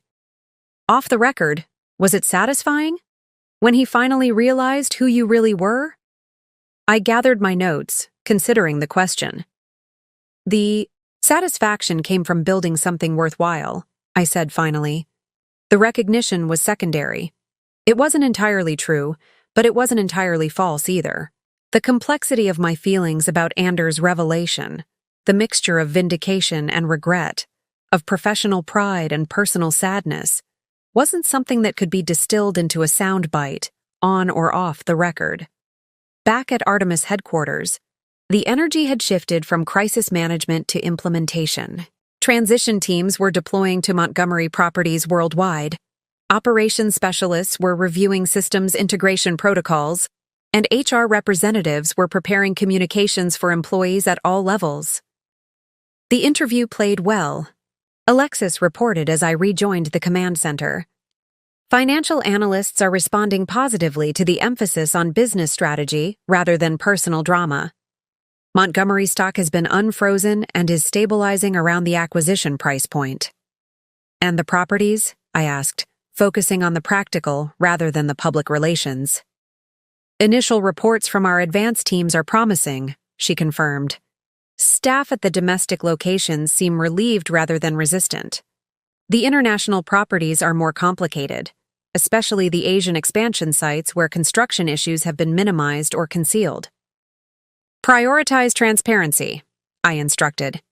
I want complete assessments of all properties within 72 hours with no sugarcoating of problems. We'll address issues directly rather than perpetuating the culture that created them. Alexis nodded, making notes. There's one other matter, she added, her tone shifting slightly. Ander is here.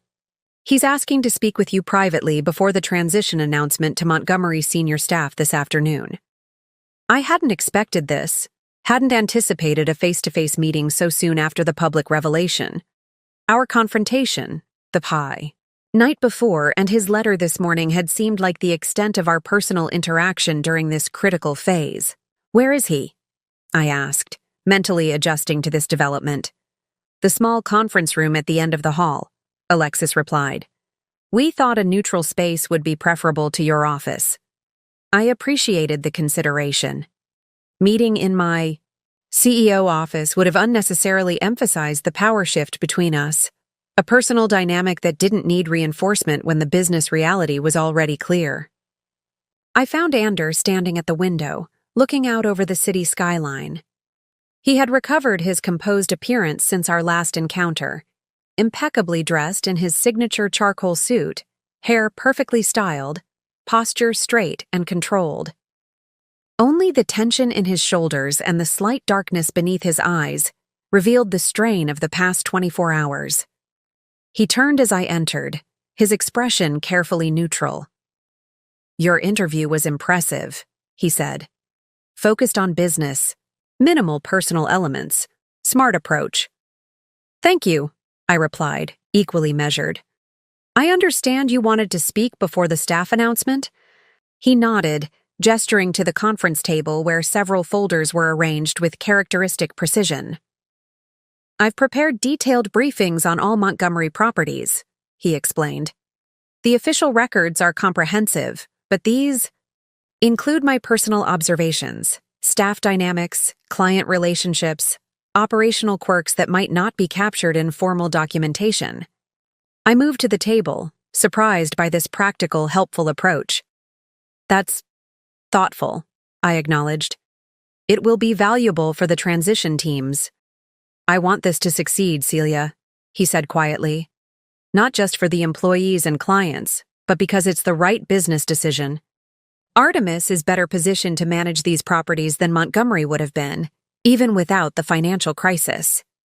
His acknowledgement was unexpected, a level of professional respect I hadn't anticipated given the circumstances. There's something else, he continued, removing a USB drive from his jacket pocket. This contains my personal analysis of what went wrong with Montgomery's expansion strategy, the mistakes I made, the warning signs I ignored, the cultural issues I fostered that allowed problems to be concealed rather than addressed. He placed the drive on the table beside the folders. It won't change what's happened, but perhaps it will help Artemis avoid similar pitfalls in the future. I studied him, searching for the pride or resentment I had expected. Instead, I found something that looked remarkably like acceptance, not just of the business situation, but of his role in creating it. "Why are you doing this?" I asked finally. "You could have simply stepped aside, taken your settlement, and disappeared to lick your wounds. Most people would in your position." Ander met my gaze directly, his expression contemplative. "Do you remember when we met? At the International Hotel Investment Conference?" "Of course," I replied, somewhat thrown by the change in direction. "You were the keynote speaker. I asked a question that challenged your projection models." "And I was impressed," he continued. "Not threatened. Intrigued by your perspective, not dismissive of it. Somewhere between then and now, that changed. I stopped seeing your intelligence as attractive and started seeing it as, I don't know, competitive, maybe, challenging to my self-image." He shook his head slightly as if still trying to understand his own evolution. "I built Montgomery around a singular vision, mine. I never learned to truly incorporate other perspectives, to recognize that different approaches might be valid, or even superior. That worked when the company was small, when the industry was simpler. But as we expanded, it became a liability," I finished for him. "Exactly." He gestured to the folders and drive. "So I'm doing this because it's the right thing to do for the people who depend on these properties, staff and clients alike. And because maybe, in some small way, it addresses the fundamental flaw that brought us to this point. My inability to recognize and value perspectives different from my own." The sincerity in his voice was undeniable, cutting through my practiced professional detachment. This wasn't the defensive, angry reaction I had prepared for, nor the broken capitulation I had half expected. This was something else entirely, a clarity born from crisis, a recognition that seemed genuine rather than strategic. "I appreciate this," I said finally, indicating the materials he'd prepared. "It will make the transition smoother for everyone involved." He nodded, apparently satisfied with this acknowledgement. "There's one more thing," he added, reaching into his pocket and removing a small velvet box. "This belongs to you." I recognized it immediately. The vintage sapphire ring my grandmother had given me, the one I'd stopped wearing years ago when it became clear that Ander viewed me primarily as an extension of himself, rather than as an individual. "I found it in your jewelry box this morning," he explained. "You used to wear it all the time, then suddenly stopped. I never asked why." "It was my grandmother's," I said, accepting the box but not opening it. "She gave it to me when I graduated from Stanford, said it was to remind me that I could achieve anything I set my mind to, regardless of what anyone else believed." Understanding dawned in his expression. "And you stopped wearing it when I started treating you as just a wife, rather than the accomplished person you are." "Yes," I admitted. "It felt inconsistent with who I'd become in our marriage." Ander nodded slowly. "Perhaps you'll wear it again now," he suggested. "Now that everyone can see what your grandmother already knew, and what I should have remembered." The moment stretched between us, laden with the weight of 8 years of marriage, of patterns established and expectations formed, of dismissals accumulated, and now perhaps of recognition finally offered. The transition announcement to senior. "Staff is at 3, I said, returning to practical matters rather than dwelling in emotional territory that felt too complex to navigate in this setting. "Will you be attending?" "If you think it would be helpful," he replied. "Some of them might. Respond better if they see us presenting a united front regarding the acquisition. I do, I confirmed. It would demonstrate that this is a business decision, not a personal vendetta. Then I'll be there, he said simply. He moved toward the door, then paused. For what it's worth, Celia, I am sorry. Not just for the company's failure, but for failing to see you clearly. For reducing you to a role, rather than recognizing the person filling it. As he left, I remained at the conference table, surrounded by the detailed briefings he had prepared. His final professional act as the founder of Montgomery Luxury Properties. The folders contained practical information that would facilitate the business transition. But his words had opened a different kind of transition, one less easily defined or managed, one whose outcomes remained uncertain. The sapphire ring in its velvet box sat before me, a tangible symbol of the person I had been before becoming. Just a wife. The person I had reclaimed as C.E. Adams, the person now fully visible to the world, and perhaps, finally, to the man who had once seen me clearly before his vision narrowed to fit his own expectations. 3 months after the acquisition, I stood in the grand ballroom of what had once been Montgomery Luxury's flagship property in Manhattan, now rebranded as the Artemis, New York. The space had been transformed for the evening's event, the formal launch of the integrated Artemis hospitality portfolio, combining the original Artemis properties with the former Montgomery locations under a unified brand and management philosophy. The guest list included industry leaders, financial analysts, media representatives, and key clients from both Artemis and Montgomery properties. It was, by any measure, the hospitality event of the season, marking not just a successful corporate acquisition, but the emergence of what financial press had already dubbed the new luxury hospitality powerhouse.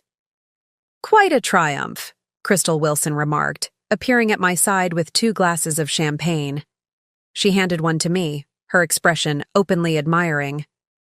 3 months from acquisition to full integration, with barely a hiccup in service at any property. The industry is impressed. I accepted the champagne with a smile. The transition teams exceeded expectations, and having detailed property briefings from the outset made an enormous difference. We both knew I was referring to Anders' comprehensive documentation, which had proven invaluable during the integration process. His insights into staff dynamics and operational quirks had allowed the Artemis teams to navigate potential pitfalls with unusual precision.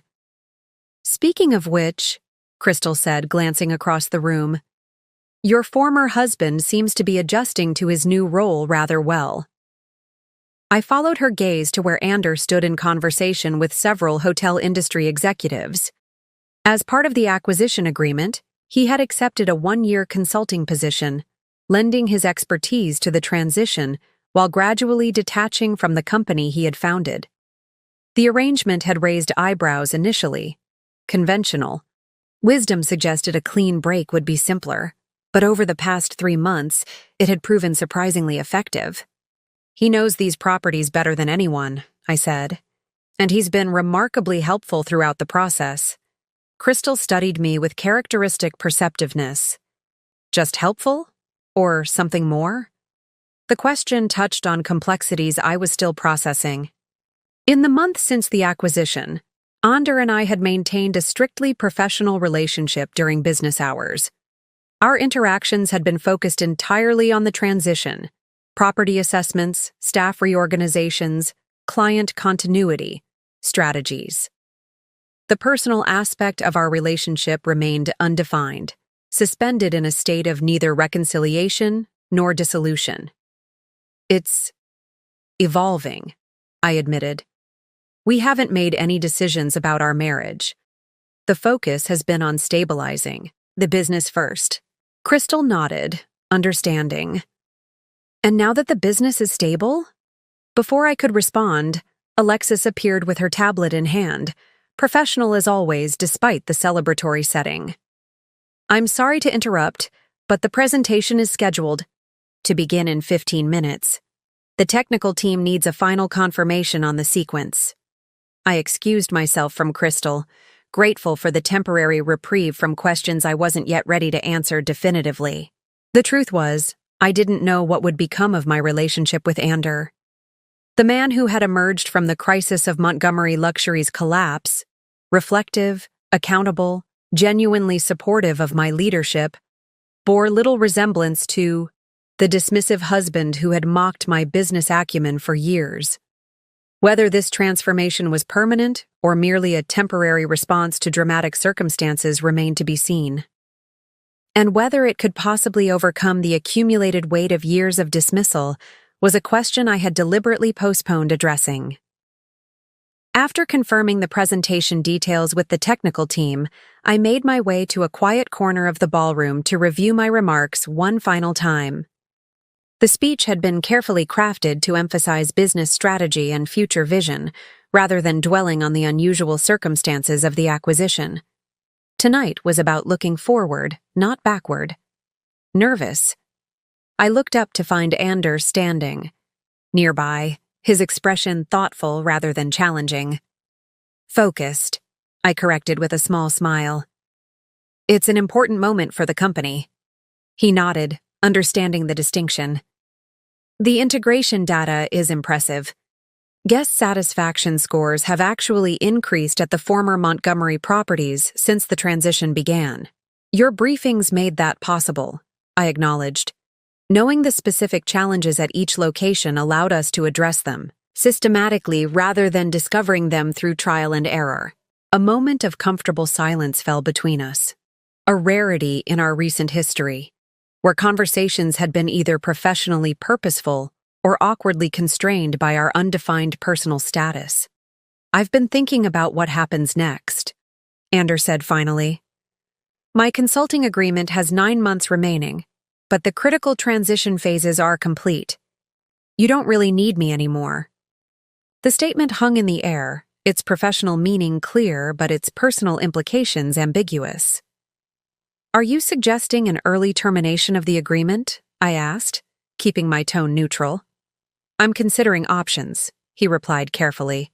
I've received several offers, advisory roles, investment opportunities, even a university position teaching hotel management. All outside the competitive radius specified in our agreement, of course. Of course, I echoed, processing this information. The possibility of Ander leaving Artemis, leaving New York entirely perhaps, hadn't factored into my immediate plans. Yet it made logical sense. The man who had built Montgomery Luxury from the ground up was unlikely to find long-term satisfaction in a supporting role at the company that had acquired it, regardless of who led that company. And what about... I hesitated, unsure how to phrase the question that necessarily followed. Us? He finished for me. That's a separate consideration, one I thought we might discuss when you're ready. When we're both ready. I studied him, noting the careful way he had separated the professional decision from the personal one, giving me space to consider each on its own merits rather than as a package deal. It was a subtle but significant departure from his historical approach, where personal and professional concerns had been inextricably linked according to his preferences alone. Before I could respond, Alexis appeared again, signaling that it was time for the presentation to begin. The moment for personal discussion would have to wait. Ms. Adams, she said formally, conscious of the public setting. We're ready for you. I nodded, gathering my notes. We'll continue this conversation later, I told Ander, who acknowledged with a simple nod before stepping back to allow me to proceed to the stage. As I moved through the crowd toward the podium, I felt the weight of my grandmother's sapphire ring on my finger, restored to its place after years in a jewelry box, a tangible reminder of the journey from dismissed wife to recognized business leader. Whatever happened next, with the company, with Ander, with the life I was now publicly reclaiming, would be my choice, made from a position of acknowledged strength rather than underestimated potential. The spotlight found me as I took my place at the podium, the assembled industry leaders and media representatives falling silent in anticipation. 3 months ago, Many of them had been shocked to discover that the mysterious C.E. Adams was actually Celia Montgomery, dismissed as just a wife by the man whose company she had acquired. Tonight, they waited to hear from Celia Adams, CEO of the newly expanded Artemis Hospitality Group, recognized not for the unusual circumstances of her rise to prominence but for the business acumen that had made it possible. "Good evening," I began, my voice steady and clear. "Thank you for joining us to celebrate not just the completion of an acquisition, but the beginning of a new chapter in luxury hospitality." As I continued with my prepared remarks, outlining Artemis's vision and strategy for the future, I caught Anders' eye in the audience. His expression held something I had rarely seen during our marriage: genuine, unqualified respect. Not for my role in relation to him, but for my capabilities independent of any connection to him. It was, I realized, what I had wanted all along. Not revenge or vindication, but simply recognition. The opportunity to be seen clearly, to have my abilities acknowledged rather than dismissed, to be valued for what I could achieve rather than how I could support someone else's achievements. The acquisition of Montgomery Luxury had made that recognition public and undeniable. But the more meaningful recognition had come privately, in Anders' letter the morning of the acquisition, in his helpful transition support, in the respectful way he now treated me as a business equal rather than a decorative accessory. Whether that recognition could form the foundation for a renewed personal relationship remained an open question, one I was now free to consider from a position of strength rather than limitation, of choice rather than constraint. For now, I focused on the business at hand, guiding the audience through Artemis's plans for the future, no longer hidden in the shadows as C.E. Adams nor dismissed as just a wife, but fully visible as exactly who I had always been: a capable, strategic business leader whose greatest advantage had turned out to be the very underestimation I had finally overcome. 3 months after the acquisition, I stood in the grand ballroom of what had once been Montgomery Luxury's flagship property, in Manhattan, now rebranded as the Artemis New York. The space had been transformed for the evening's event, the formal launch of the integrated Artemis hospitality portfolio, combining the original Artemis properties with the former Montgomery locations under a unified brand and management philosophy. The guest list included industry leaders, financial analysts, media representatives, and key clients from both Artemis and Montgomery properties. It was, by any measure, the hospitality event of the season, marking not just a successful corporate acquisition, but the emergence of what financial press had already dubbed the new luxury hospitality powerhouse. "Quite a triumph," Crystal Wilson remarked, appearing at my side with 2 glasses of champagne. She handed one to me, her expression openly admiring. 3 months from acquisition to full integration, with barely a hiccup in service at any property. The industry is impressed. I accepted the champagne with a smile. The transition teams exceeded expectations, and having detailed property briefings from the outset made an enormous difference. We both knew I was referring to Anders' comprehensive documentation, which had proven invaluable during the integration process. His insights into staff dynamics and operational quirks had allowed the Artemis teams to navigate potential pitfalls with unusual precision. "Speaking of which," Crystal said, glancing across the room, "your former husband seems to be adjusting to his new role rather well." I followed her gaze to where Anders stood in conversation with several hotel industry executives. As part of the acquisition agreement, he had accepted a 1-year consulting position, lending his expertise to the transition while gradually detaching from the company he had founded. The arrangement had raised eyebrows initially. Conventional. Wisdom suggested a clean break would be simpler, but over the past 3 months it had proven surprisingly effective. "He knows these properties better than anyone," I said, "and he's been remarkably helpful throughout the process." Crystal studied me with characteristic perceptiveness. "Just helpful? Or something more?" The question touched on complexities I was still processing. In the months since the acquisition, Ander and I had maintained a strictly professional relationship during business hours. Our interactions had been focused entirely on the transition, property, assessments, staff reorganizations, client continuity strategies. The personal aspect of our relationship remained undefined, suspended in a state of neither reconciliation nor dissolution.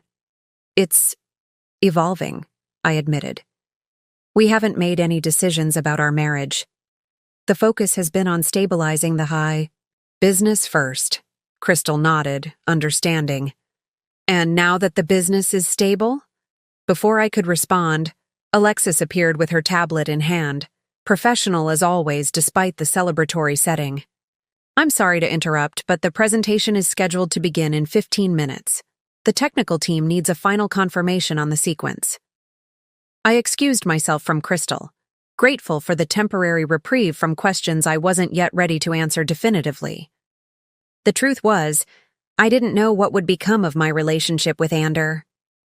The man who had emerged from the crisis of Montgomery Luxury's collapse, reflective, accountable, genuinely supportive of my leadership, bore little resemblance to the dismissive husband who had mocked my business acumen for years.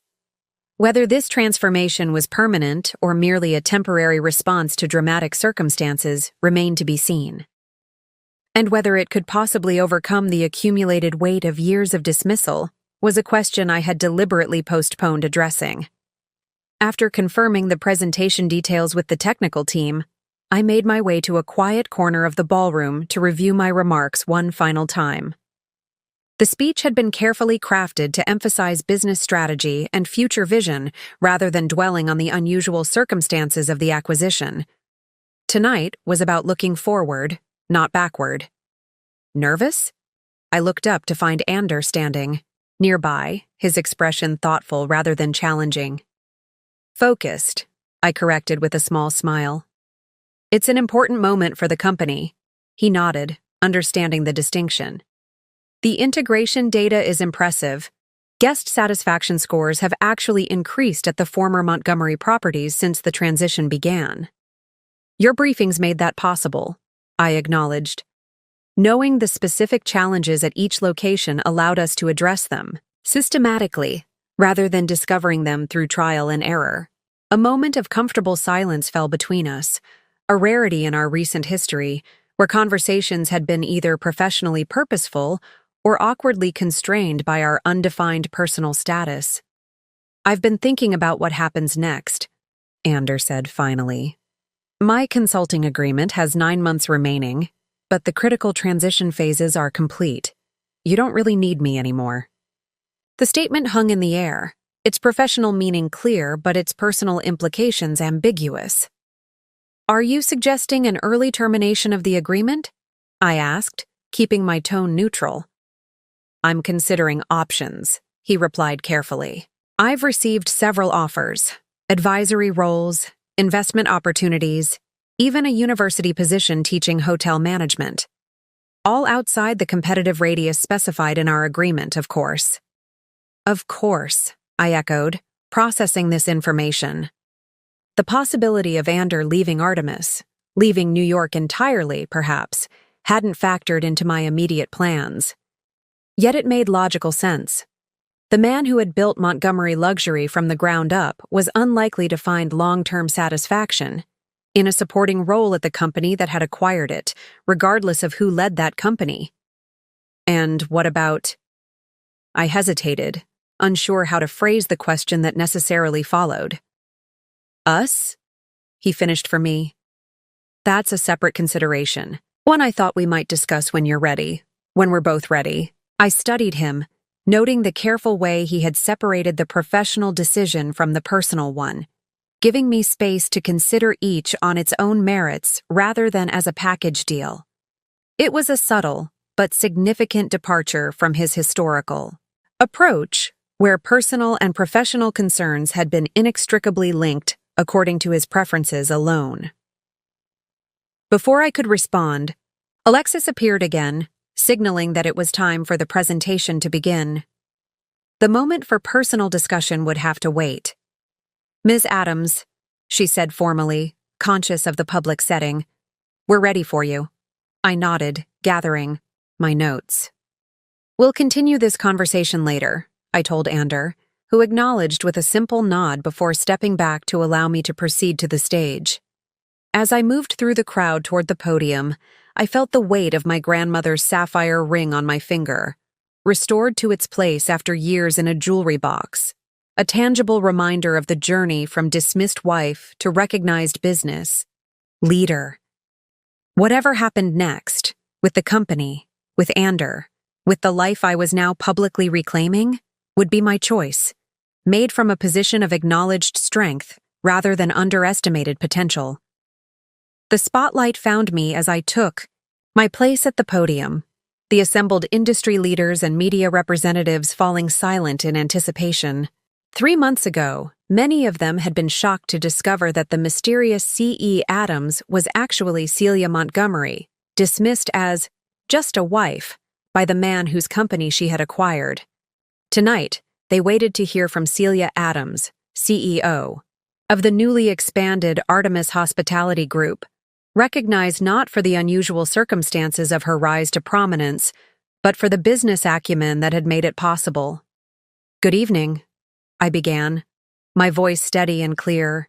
"Thank you for joining us to celebrate not just the completion of an acquisition, but the beginning of a new chapter in luxury hospitality." As I continued with my prepared remarks, outlining Artemis's vision and strategy for the future, I caught Ander's eye in the audience. His expression held something I had rarely seen during our marriage: genuine, unqualified respect. Not for my role in relation to him, but for my capabilities independent of any connection to him. It was, I realized, what I had wanted all along. Not revenge or vindication, but simply recognition. The opportunity to be seen clearly, to have my abilities acknowledged rather than dismissed, to be valued for what I could achieve rather than how I could support someone else's achievements. The acquisition of Montgomery Luxury had made that recognition public and undeniable. But the more meaningful recognition had come privately, in Ander's letter the morning of the acquisition, in his helpful transition support, in the respectful way he now treated me as a business equal rather than a decorative accessory. Whether that recognition could form the foundation for a renewed personal relationship remained an open question. One I was now free to consider from a position of strength rather than limitation, of choice rather than constraint.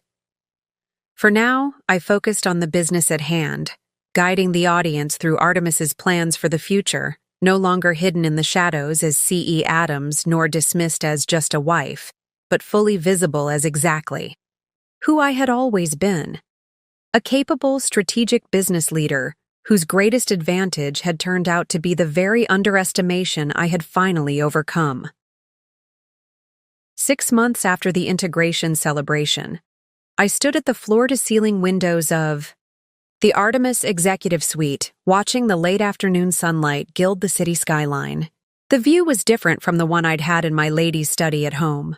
More expansive, more public, the visibility a fitting metaphor for the transformation my life had undergone. My phone buzzed with a message from Ashley. "Forbes interview, confirmed for tomorrow at 11. They're focusing on the 1-year acquisition anniversary piece." The business press had maintained steady interest in the Artemis Montgomery story, though the angle had gradually shifted from the personal drama to the business success. The integration had exceeded financial projections, with the former Montgomery properties showing significant improvement in both guest satisfaction and profit margins once Artemis management principles were fully implemented. Even more gratifying had been the industry recognition. Last month, Hospitality Executive had named me Industry Innovator of the Year, specifically citing the seamless merger of the two distinct brand philosophies into a cohesive luxury experience. The award ceremony had been particularly satisfying, as several executives who had once smiled indulgently at my charming interest in hotel operations now approached me for insights into market trends. A knock at my office door interrupted my reflections. Alexis entered with her tablet in hand, her expression businesslike as always despite the late hour. "The Singapore property final assessment is complete," she reported. "The construction issues were even more extensive than initially documented, but the remediation team believes they can complete the necessary structural work without significantly impacting the aesthetic design. Updated timeline and budget are ready for your review." I nodded, unsurprised by the findings. The Singapore property had been the most problematic of Montgomery's Asian expansion sites, with multiple layers of concealed deficiencies that had emerged during our comprehensive audit.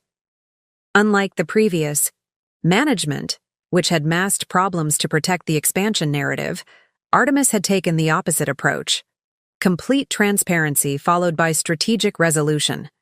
"And the Dubai numbers?" I asked, referring to the property whose fraudulent performance projections had precipitated Montgomery Luxury's collapse. "Stabilized," Alexis confirmed.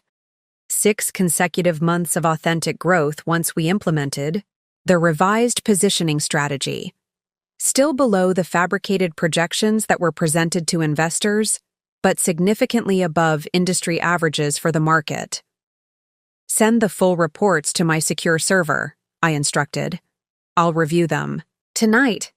As Alexis turned to leave, she paused. "Also, Mr. Montgomery's final consulting report was submitted this afternoon. He's completed the last property assessments as requested." The formal reference to Ander as Mr. Montgomery reflected the professional boundaries that had been maintained throughout the transition period. Despite working together regularly on the integration, we had carefully separated our business interactions from the more complex personal questions that remained unresolved. "Thank you," I said. "Is he still in the building?" "No," she replied. "He mentioned having a dinner engagement, but he did ask if you would call him when you had a chance to review the report. He said it contains some additional observations beyond the specific property assessments." After Alexis departed, I opened Ander's report on my tablet, curious about these additional observations. The document was characteristically thorough, with detailed analyses of each property's current position and future potential. But the final section, titled Integration Reflections, departed from the business focus into more personal territory. In analyzing the successful integration of Montgomery properties into the Artemis portfolio, one factor deserves particular acknowledgement: the fundamental difference in management philosophy between the two organizations. Montgomery Luxury operated on a centralized model, with major decisions flowing from a single vision: mine. This approach created consistency, but limited innovation and obscured problems that didn't align with established narratives. Artemis, by contrast, has implemented what I've come to recognize as a more resilient model: distributed expertise within a cohesive framework. This balance between clear brand standards and operational flexibility has allowed former Montgomery properties to maintain their distinctive character while addressing the structural weaknesses that had developed under my leadership. This observation isn't merely professional, it's personal as well. The same centralized thinking that ultimately undermined Montgomery Luxury also damaged my marriage.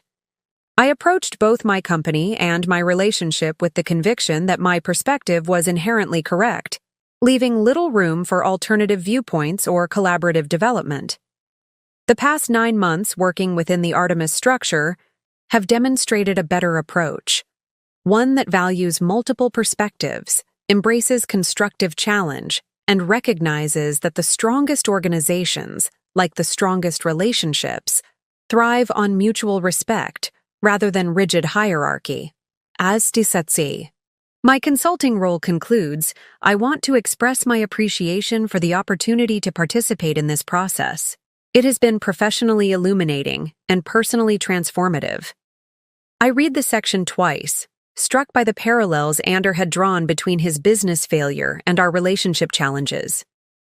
The insight showed a level of self-awareness I wouldn't have attributed to him a year ago, a capacity for critical reflection that suggested genuine evolution rather than strategic adaptation to changed circumstances. My phone rang, pulling me from these thoughts. The screen displayed Anders' name. "I just finished reading your report," I said when I answered. "Thorough as always." "Including the final section?" he asked, his tone careful. "Yes," I confirmed. "The parallels you drew between management philosophy and personal relationships were insightful." A brief pause before he responded. "Not just theoretical observations. I've had considerable time to reflect on both failures, the company and our marriage. The patterns were remarkably similar." Another pause, longer this time. "Celia, I'm calling because I've made a decision about my next steps. I've accepted a position with the Cornell School of Hotel Administration. They've created a new chair in hospitality innovation, focusing on sustainability practices and adaptive management models." The news wasn't entirely unexpected. Ander had mentioned teaching possibilities months earlier, but the specifics were significant.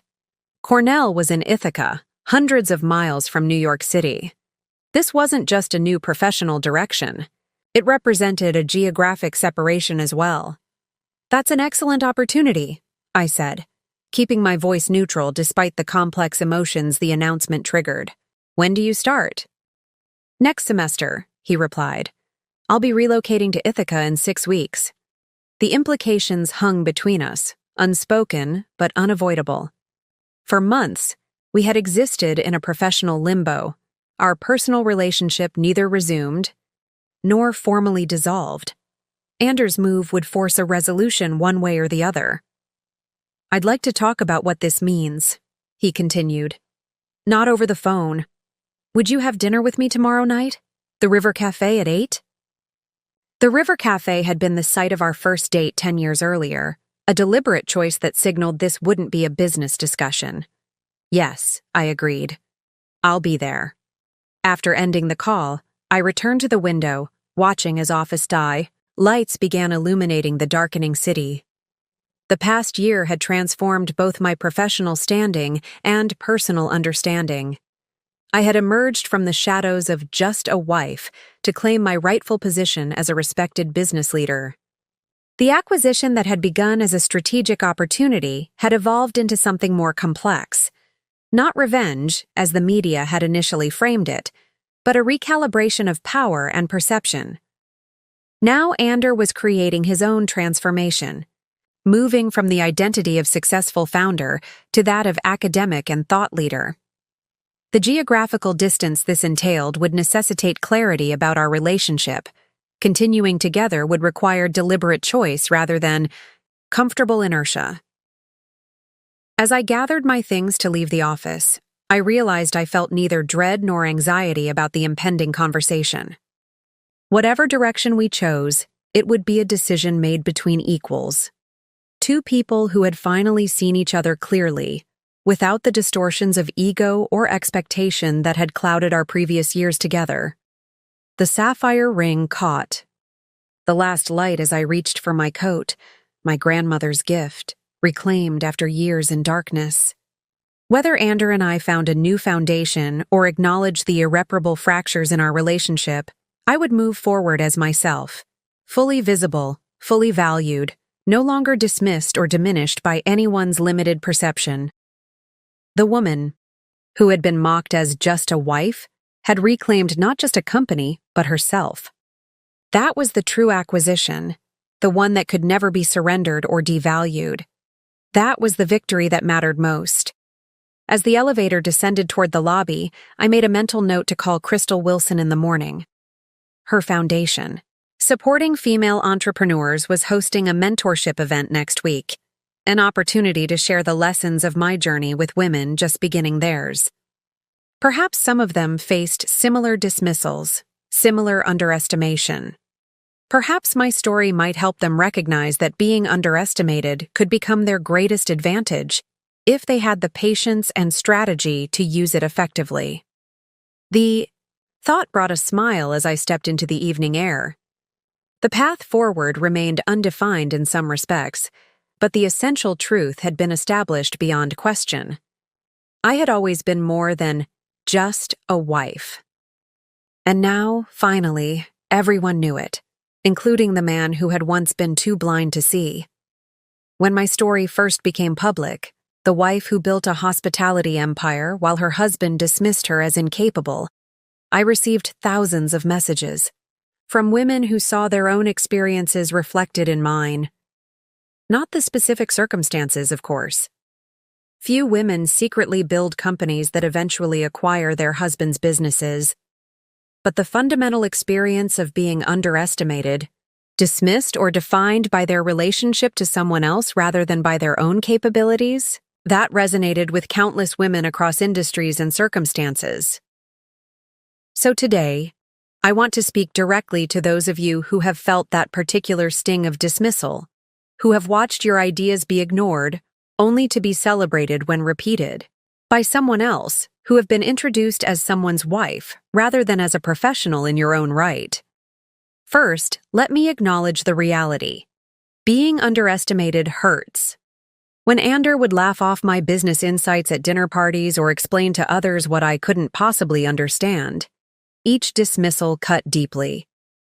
There's a special kind of pain in having your capabilities denied by someone who is supposed to see and value you fully. I want you to know that your feelings of frustration, anger, or hurt in similar situations are entirely valid. But I also want to share what became the most unexpected lesson of my journey. Sometimes, being underestimated can become your greatest strategic advantage. When people don't see your full capabilities, they also don't create obstacles to prevent your success. They don't view you as competition. They don't scrutinize your actions with suspicion or resistance. They simply don't pay attention, and that inattention can create space for you to build something extraordinary. In my case, Ander's absolute conviction that I couldn't understand complex business matters gave me the perfect cover to build Artemis Hospitality, while he remained completely unaware. His dismissal became my opportunity. Now, I'm not suggesting you need to operate in secrecy for years as I did. My approach was specific to my circumstances, but I am encouraging you to consider how the very underestimation that frustrates you might also offer unexpected freedom or opportunity. Another crucial lesson from my experience is the importance of separating your identity from others' perceptions. Throughout those years of dismissal, I never internalized Ander's limited view of me. I recognized it as his failure of perception, not my limitation of ability. This separation is essential. When someone dismisses your ideas or contributions, their assessment reflects their biases and limitations, not your worth or potential. Guard your self-knowledge fiercely against others' diminished perceptions of you. I maintained this separation partly through the support of people who did see me clearly. Crystal Wilson, who recognized my business acumen. Alexis Gardner, who respected my strategic vision. Even my grandmother, whose sapphire ring reminded me of who I truly was beneath the just a wife facade. These support networks are vital when navigating environments where your value isn't recognized. Find people who see your capabilities clearly, who validate your perspective, who remind you of your worth when others try to diminish you. And when possible, be that person for other women facing similar dismissal. One strategy that served me particularly well was using spaces coded as feminine and therefore unimportant to house my most significant work. My ladies' study, dismissed by Ander as merely the place where I managed household accounts, became the command center for my business empire precisely because he undervalued anything associated with traditional femininity. Look for similar opportunities. In your own context, areas that are overlooked or undervalued because of their association with femininity, which might provide unexpected freedom for meaningful work precisely because they're not taken seriously. Throughout my journey, I learned the importance of maintaining professional focus amid personal dynamics. When the acquisition opportunity arose, I made decisions based on what would benefit Artemis Hospitality, not what would most effectively humiliate or punish Ander for years of dismissal.